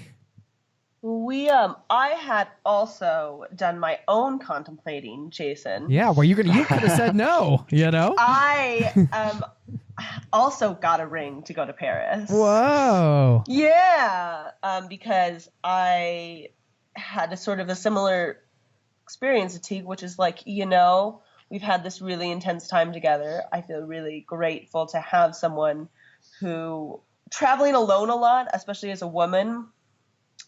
And I would tell people I have a boyfriend and they'd go, "Oh, your boyfriend let you come here?" And I'd be like, one, my boyfriend doesn't let me do anything. Let me tell you that. Yeah. Two, yeah, that is pretty cool, right? He's like really cool with it. And, was so grateful for him when we were traveling together because I'm very high strung and the planner, and he would always be like, "It's fine, relax, like it's okay." And that's such a valuable partnership. And then, you know, being apart, I thought, yeah, I think I'm going to propose to Teague in Paris for sure. Yeah, that's awesome. Yeah. So we get to Paris. We had so much catching up to do because 6 weeks in travel time, as you know, as a traveler, is a lifetime. I'm sorry, I just assumed the traditional, you know. Yeah, no, it's okay. Well, so we both had rings. That's what the story. Had rings, yeah. I bought a ring. Who did it? Who made it, Jason? I don't know. Next time on Dare to Travel. I don't know. I can't. I'm gonna guess that Teague beat you to the punch. I don't know, but I don't know. Sophia, maybe. Maybe I'm wily. You're so wily. You're unpredictable. You know. You don't know. So here's what happened. I bought a ring in Thailand right before we went back together because it was sort of like, yep, I've had my time to think about it. Definitely doing this. Sophia had a ring, and then we met up in Paris, and we had this awesome little Airbnb, and we were there for 3 days. Paris is incredible. Must have been so nice to see each other again, too. So nice to see each other. Yeah. I mean, we're like meeting again for the first time on like a picnic blanket under the Eiffel Tower with like a bottle of wine. Wow. And some cheese. I mean, and it didn't happen there? No, it didn't. We had so much to talk about that it. Yeah. Well, and when we first met up, Sophia was super stressed out because I was really confused by the public transit in Paris. Oh, yeah. And I was like an hour late. And we didn't have phones or anything. And so when I showed up, she was like, he got kidnapped. This is it. I'm gonna have to call his parents. I'm like in a coffee shop crying, trying to get reception. And then like I look across the street and Teague's like bopping along, like playing, you know, and I run out of the coffee shop with tears. And so when we first meet up wasn't a good time. I'd had like a really weird flight I flew out of Bangkok and had a layover in Ashgabat, Turkmenistan, which is a crazy place, and was like, you know, jet lagged and really confused about what time it was and being in such a different climate. So we had 3 days. Catching up. 3 days of catching up and just sort of enjoying Paris. And then on the third and final day, right before we fly out to Venice was next. Flying to Venice. We had a bottle of wine. Yeah, we got a bottle of wine. We went to the steps of the Louvre. It's like a beautiful spring night. Our no one plan there. was to we both had kind of plans for that night. And it was to like go watch the Eiffel Tower. They light it up on the hour. So we had midnight. We were going to go to the Eiffel Tower. But first we got this bottle of wine. We're sitting on the steps of the Louvre talking. We're getting kind of tipsy. And we just kind of lost track of time. Like we didn't, and then suddenly we realized like it was almost like it's like 15 minutes to midnight. Yeah, we gotta go, and we have to get to the Eiffel Tower from there. It's very far. And we get a little confused on the subway, and we're like sprinting through the like subway stations in Paris trying to make it. And we eventually get to the right station, and we get out, and we can kind of see the Eiffel Tower in the distance, and we're just like Mission Impossible style sprinting through the streets. Our plans messed up. We're laughing because we're like, how could we possibly? I'm like, how could we possibly be late I'm about to get engaged. I'm going to propose and I'm late. I'm the worst traveler of all time. And so then it hits midnight and the thing sparkles and we're just in the middle of I think it's New York Avenue in Paris. Yeah. And there's no one out and there's no traffic or anything. And so we're standing in the middle of the street and we're laughing and we're sweaty and a little drunk. And I was just like, hey, will you marry me? In the middle of the street. And she's like, yeah. Yeah. Did you tell him that you had? Oh, you guys can kiss now. Go ahead.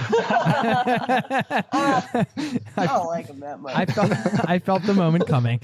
That's awesome. What a great story. Wow. So the tagline is we were a little drunk and late for our own engagement. Yeah. There so you go. Perfect. Well, it's nice too. The solo travel really does give you time to reflect on whatever is going on in your life, and I find just having space, like travel gives you a certain space from a lot of different things that it can be hard to get in your regular life if you're not making a conscious effort, because I feel like it's easier to get in sort of habit loops and different things in your regular life and routines, and you all of a sudden you're not paying attention to the fact that, like, well, 3 months just went by, you haven't given yourself any space to like explore certain things about yourself or whatever. So, you know, you mentioned like finding yourself, and which is like a typical travel cliche, but I think for a reason, and I think it's not so much the travel, it's just like the travel sort of facilitates the space in a way. So what did you guys find? Just to your point, and what I think is one of the most valuable things about travel is that you find on the road, you suddenly just have a lot of time, you know, in your regular day-to-day life where you work, if you have relationships, and you never have you don't have as much time to sit down and just think. But suddenly when you're on the road and you have an 8-hour bus ride to Poland, you find that you have just an infinite amount of time to stare out the window and kind of think and confront things. And the road, I think, is the best place to get your thinking done. And you have to be sort of comfortable with just sitting in that thought and sort of facing down those things that maybe in your real life, quote unquote, you never really have to examine. So I think you're absolutely right. Yeah. I think what we found about ourselves is that we are lifelong travelers who want to go to new countries and experience new things, but we definitely really missed the work. You know, we missed structure, and we missed friends, and we never really got fully into vacation mode because we were always sort of looking for something to ground us to a place. So yeah, I think I did a lot of kind of peeling back and looking at my inner clockwork and seeing how I tick. And I think I realized that like I do need to work, and I have a tendency to fall into the kind of things like situations like my job before. And it's something I have to sort of guard against, that I don't, fall into it and let my health deteriorate and like my mental health go to pot because I've decided to do this super stressful thing. But at the same time, I also have a need to do work that I feel is important, and that often can lead to that. And so I did a lot of thinking about how I'm going to be able to sort of balance those two kind of contradicting things in the future. And a lot of conversations about, okay, when we do go back to the US, like what's actually important to us? Like what do we want to build long term versus I think before we left, we thought of everything in terms of like, well, we just got to do it. You just got to get through today. You just got to go to work, or you just got to, without really being intentional and careful to think about what it's all for, what you're sort of working towards. And, now that we're back and we had all that time to think on the road and sort of find ourselves, we are living much more intentional lives. Yeah, I think that's a big part of it, is that it's really easy to not live very intentionally because the world will supply you with things to worry about and things to focus on that maybe aren't things that you would choose, but you sort now of you're doing them and choose them by default. And that chance to step back and look at it all and reevaluate lets you kind of calibrate and choose the things that do matter to you.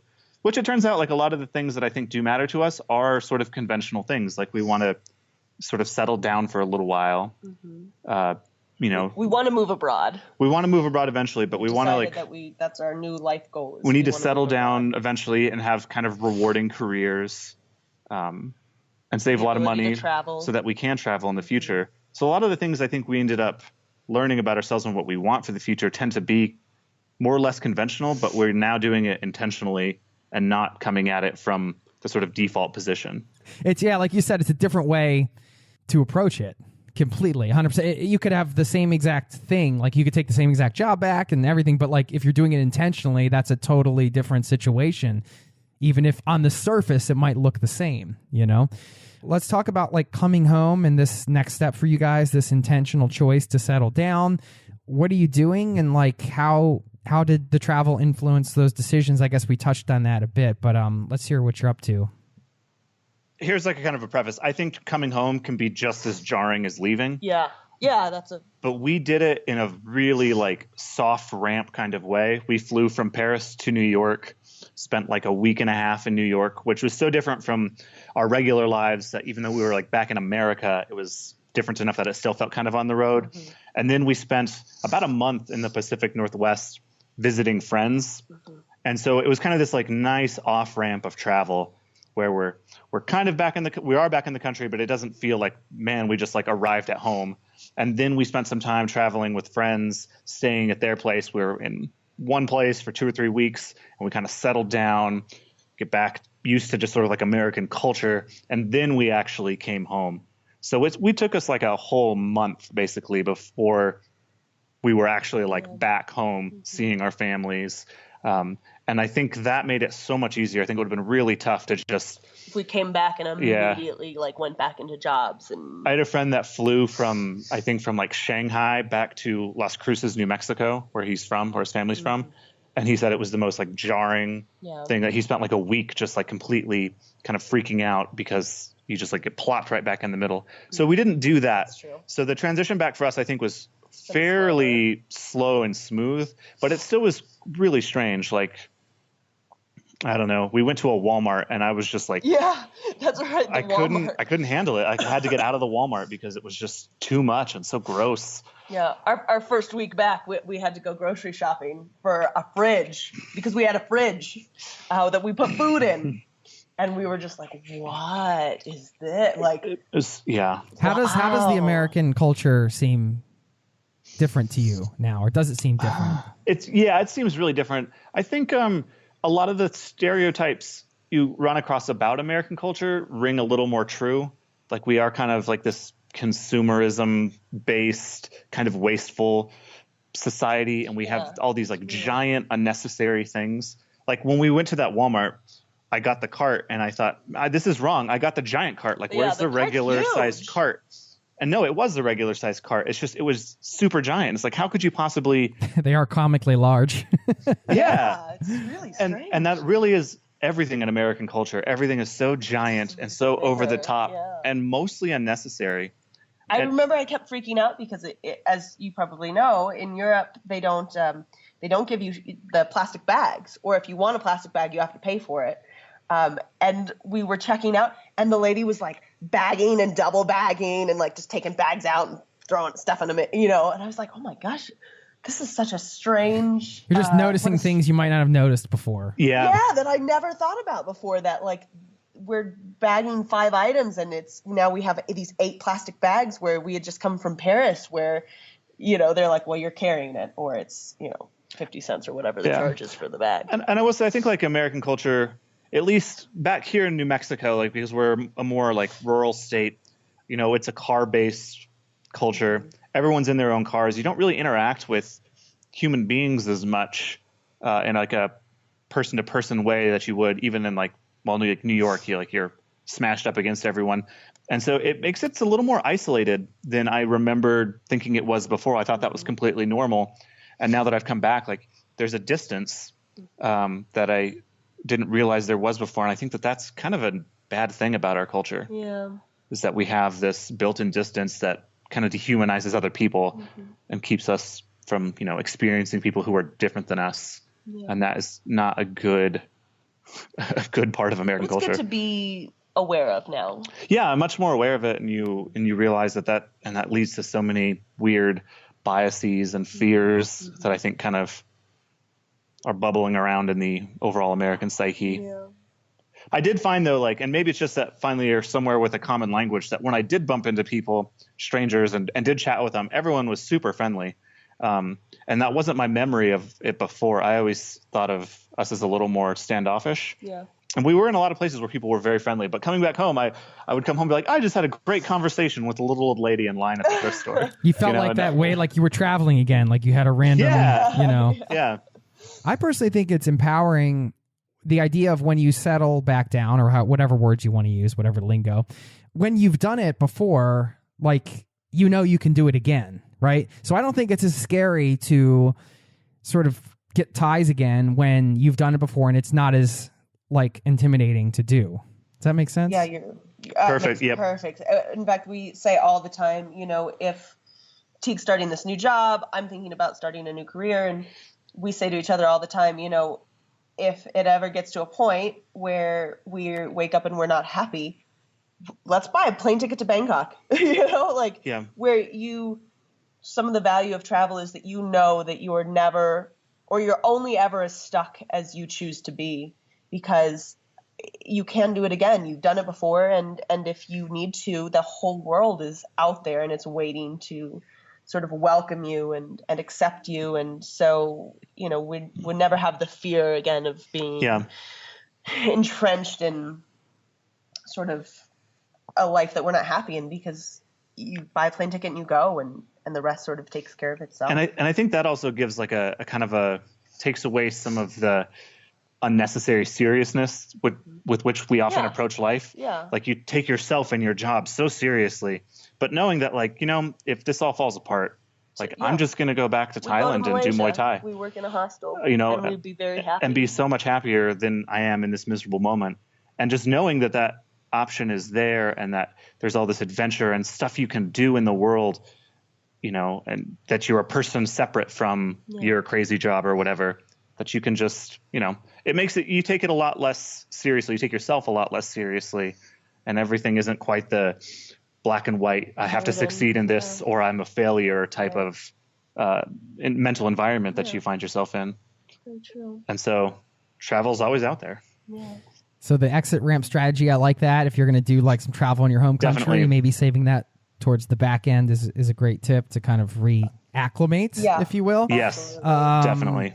What are some of the other tips you guys want to share to like a newbie nomads or people that are going on a year-long trip or a longer trip like this, as far as like, Sophia, you mentioned doing well with the flights, like whether you have some cheap flight strategies. We talked about workaway, any budget saving tips, packing tips, anything like that. If you just kind of want to rattle off like a year's worth of wisdom for us. Absolutely. Yeah.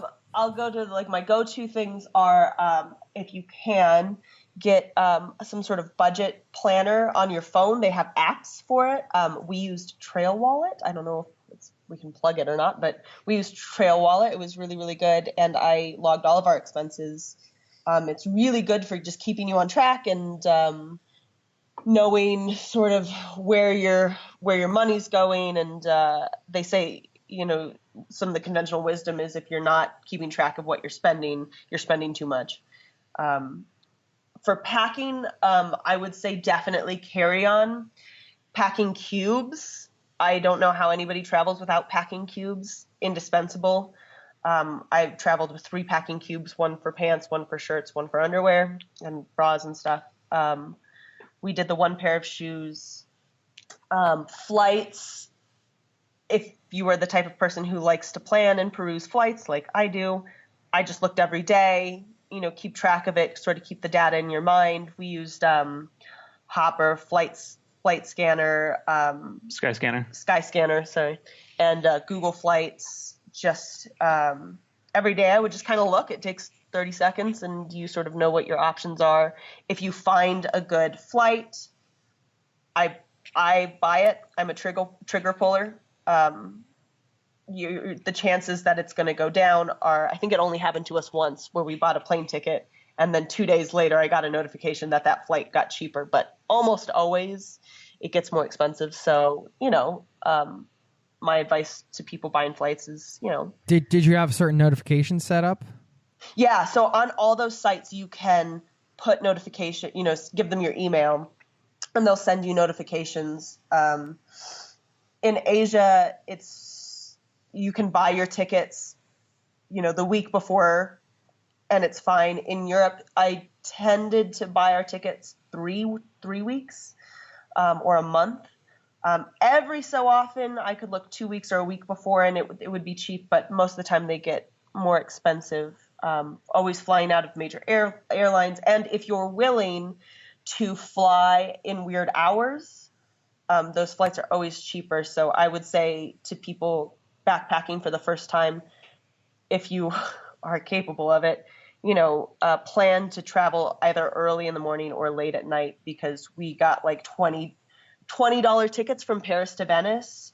Our flight, I think, left super early or something. But a lot of people ask about phone. What did you guys do for phone service? We just took our phones, but used them just as Wi-Fi devices. Okay. Yeah, we never got chips. No. We never got SIM cards or anything. I got a SIM card in Vietnam because I was going to be alone on a motorcycle. And That's true. I went on the recommendation from the hostel I was staying at, and the guy was kind of shady. And I thought, this is kind of a bad idea, but I did it anyway. And my phone worked while I was in Ho Chi Minh City. And the second I left the city, it never worked again. So I didn't have it. WhatsApp is a really good app that's internet-based. You can download it onto your phone, and it works without a SIM card or anything. And then if, like, Teague downloads WhatsApp or my mom downloads WhatsApp, then it's sort of like a text device. Yeah, I use that all the time. Uses Wi-Fi. Yeah, it's incredible. We used WhatsApp. We used Maps.me. Maps.me, I highly recommend. Because then it just downloads the maps and you don't have to have any sort of service or anything. Yeah. And that worked really well. I mean, I navigated Vietnam using Maps.me. You can pin, locations and send pins. But yeah, I mean, the phone thing may be worth it if you're going to be in one area, but we're moving around a lot and it was going to be pretty expensive to either get a plan that would work for that. And the truth is that so many places have Wi-Fi now. I mean, Cambodia, little tiny, restaurants have Wi-Fi. Like, you're never really that far from Wi-Fi. So I remember that the phone thing was a great stress to me before we left, but once you get on the road, you're never more than 5 minutes from some Wi-Fi. So as long as you just have your phone and can connect it to the internet, if you have WhatsApp, if you have email, I mean, it's really fine. It's so much easier than you think it's going to be. Yeah. Do you guys have a site you want to share or anything? Were you blogging about the trip or anything like that? Or we're not currently. Yeah, we've been back for a few months, and I think. We don't really have. We have had an Instagram handle, but it'll be for our next trip. Yeah. That we're. Well, you guys planning. are just here to share this whole experience, and I'm. Yeah, we just missed you, Jason. Well, I missed you guys. I was so thankful that we were able to hook up here this year plus later and catch up with you guys and do it all in one episode. This is like. You guys have made one of my dreams come true to like put an episode together like this. I just think it's really awesome to see and hear, I should say, your unique journey before the journey that we talked about, and then now after. And wow, I mean, I know you guys have a million stories to tell, and we could keep going, take hours going on. But like, first of all, once again, congratulations on the engagement, on the trip. Thank you. Everything you guys have done, and it's so cool that. Travel's important to both of you, and now you've had these experiences together, and obviously that led to even more togetherness. We made it. We're alive. We lived. We can do it. You can too. It's great. Final words of wisdom, right? Final words of wisdom. Yeah. Do you have anything else to add to that? Take a tiny pack. Get the backpack you think you need and get the next size down. I promise you. You're going to be so much happier. Your pack's too big. Your pack's too big. I promise you.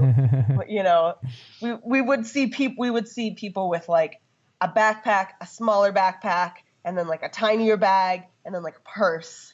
And it's like, I don't know what you have in there. It sounds like one of those Russian doll situations. Yeah. If you're willing to just sort of let the vanity go and travel with a smaller pack, it makes your whole life so much easier. We did it for a year. I think, that would be like our most valuable piece of advice is just like carry on size. Teague used a Go Ruck. I used a Tortuga.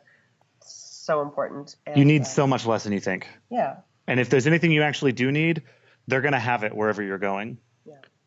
Absolutely. And I didn't think of that when we went. I thought I was like packing like I was going to the moon. Yeah. No. But you get, if I was starting again, I would just fly to Bangkok with like my passport and a toothbrush and just get everything there. Nice. But small pack. That's my number one thing. Small pack, one pair of shoes. That's awesome. If you can. Okay, great. Well, and have fun. You guys shared so much. I mean, totally just honest, laying it all on the line on this podcast before and after. It's so great to catch up with you both, and I hope that you come through Europe again, at least when I'm here, or maybe I can come through. You guys live in New Mexico right now? We live in New Mexico, but our long-term plan, Jason, is in the next 5 years to move to Europe. Okay. So right we'll on. come see you. Well, I would like to come to New Mexico and get some warm air because it's cold here right now. But well, you always have a place with us. Yep. Well, I hope we cross paths soon. And I really, truly appreciate your time. And thanks for sharing everything you have. And congratulations on everything. And welcome back home. And we'll keep in touch. Absolutely. Happy travels. All right. Take care. Cheers.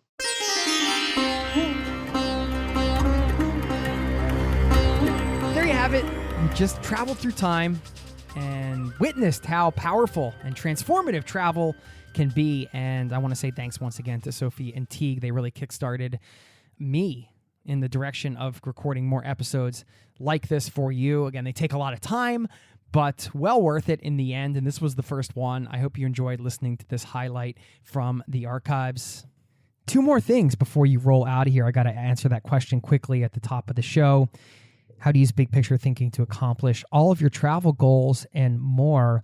Not to go too long-winded on this, but when I talk about big picture thinking, I'm talking about taking like the bird's eye view and looking at things as big chunks of time. And it's really easy to get caught up in the smaller picture, right? A good example of that is knowing when you quit your job to travel the world that the next week you're not going to have a paycheck, or the next 3 weeks, or the next 4 weeks. And that's scary. I mean, that you have to take that seriously. That's no joke. And I'm not saying this to downplay any of the small picture things that happen. But when you zoom out and you look at the big picture and you're working towards a vision or towards your dream or something else, maybe that big thing in the small picture becomes a small thing in the big picture. Another example might be when I took off to go to college. I didn't really even think much about it. I was just like, hey, I'm just going to go into this debt and spend 4 years at this school. And it's not like I regret it, and I value my education, of course, and I'm so grateful that I went and had the experience. And I think it was something I needed for myself. But at the same time, it's like I didn't even question it. It was just kind of what everybody did, and it's just what I thought I was supposed to do. And that's a huge chunk of time. And it's really easy to kind of just fall into those commitments just because it's kind of like, hey, that's kind of what you do, without actually taking a step back to think about the big picture and to question it.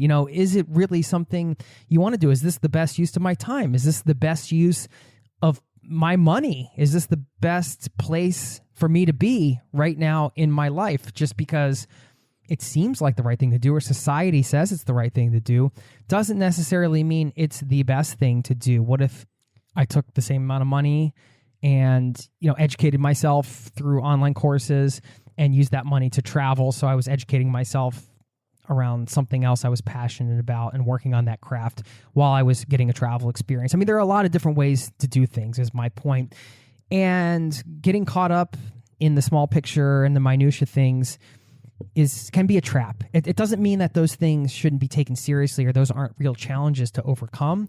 It just means that it's easier to make big decisions, I think, when you're looking at the big picture, and it's easier to create a vision for yourself as well. And if you think about it, I mean, if you imagine a foggy day and you're down on the ground, it's hard to discern where you're at. But if you rise above the fog, you get some perspective, and then you can see where it's clearing. Maybe you see across to the horizon and where it opens up or whatever. I mean, it's just a metaphor, but the point is it allows you to see your own vision and allows you to see maybe some potential solutions to challenges that you may not have considered before. So I like zooming out and taking that big picture thinking approach when I'm trying to figure out what I'm going to do with this next chunk of my life or whatever, because knowing and understanding my past and how I can now reflect on chunks of my life and how I've spent them and what it's done for me in hindsight, but I didn't know at the time. And there were certain things that were challenging at the time, but ended up being, good for me or helpful in some other way. Of course, it's hard to understand those things until you experience them. But either way, at some point, I think I figured out that thinking about the big picture was more helpful than concentrating on all of the various challenges of the present moment, or at least letting them overwhelm me to the point of inaction, So that's what it has done for me. And I just wanted to share some thoughts around big picture thinking with you today. And just always a gentle reminder here, I love to hear from listeners. I mean, I make this show for you. I'm not making this for myself. I'm standing here by myself in my little loft studio, but I'm talking to you. I mean, we're hanging. You are why this show exists. So please get in touch. Jason@zerototravel.com. Let me know what you're up to. I'd love to share these stories with the community so we can all help each other learn and grow. That's what this is all about. Speaking of learning and growing, I am going to leave you with a quote, and it's from a book I am reading. I mentioned that I'm reading a book that's very appropriate to this episode because the book is called Transitions, Making Sense of Life's Changes. There's a revised 25th edition. So this is an older book, but really timeless. I'm reading it right now, and this is going to put a nice bow on the episode, I would say, because transitions happen throughout our lives. And this book has even illustrated some that are common to certain ages, and it's brought up a lot of questions, and it's made me reflect on some of the transitions I've made, not just my transitions to travel, but other transitions out of, say, a 9-to-5 job, out of being a nomad and into living a sort of regular life, transitioning to being married, to having children. It's all of these things happening. And transitions are part of life. And if we can learn to manage them in a way that feels empowering to us, I think that's a huge skill, or maybe huge thing. I don't know if I call it a skill, but it could be an important thing to be aware of, knowing if you are in fact going through a transitional period now, what that might mean, and how to kind of treat yourself, how to think about the situation, what it means. There are a lot of questions, and I wanted to leave you with this quote that I just highlighted from the book the other day. And in the book, he says, "Finding out what it is time to let go of often provides the way to initiate a transition meaningfully." So he's talking about initiating transitions here. Unfortunately, people are more likely to ask what new thing they can add to their lives. Even though they may get an interesting answer to that question, they won't be able to use it to make a meaningful transition, because people have to start with endings, letting go of whatever it is time to let go of before they can make new beginnings. If they fail, they find that even, quote, great ideas and, quote, really exciting possibilities simply do not help them. So start with this question: what is it time to let go of in my own life right now? And I found that poignant in a lot of ways. Letting go of something, you can't really get into the transitional phase properly until you let go of the sort of phase that you were moving on from. And I'll leave it at that. You know, a lot of these things, obviously up to interpretation based on what's going on in your own life. And that's what I'd like to do here, is kind of give you some food for thought. Everybody's in their own different situations, having their own transitions going on right now or not. But you can take with this from this episode what you want, what's going to help you. So I hope you enjoyed it. Thanks so much for spending time with this podcast and with me today. Have a wonderful day, smile, and make it a great one. Take care, and I'll chat soon. Peace and love to you. This podcast has been brought to you by zerototravel.com. Ideas and advice to make your travel dreams a reality.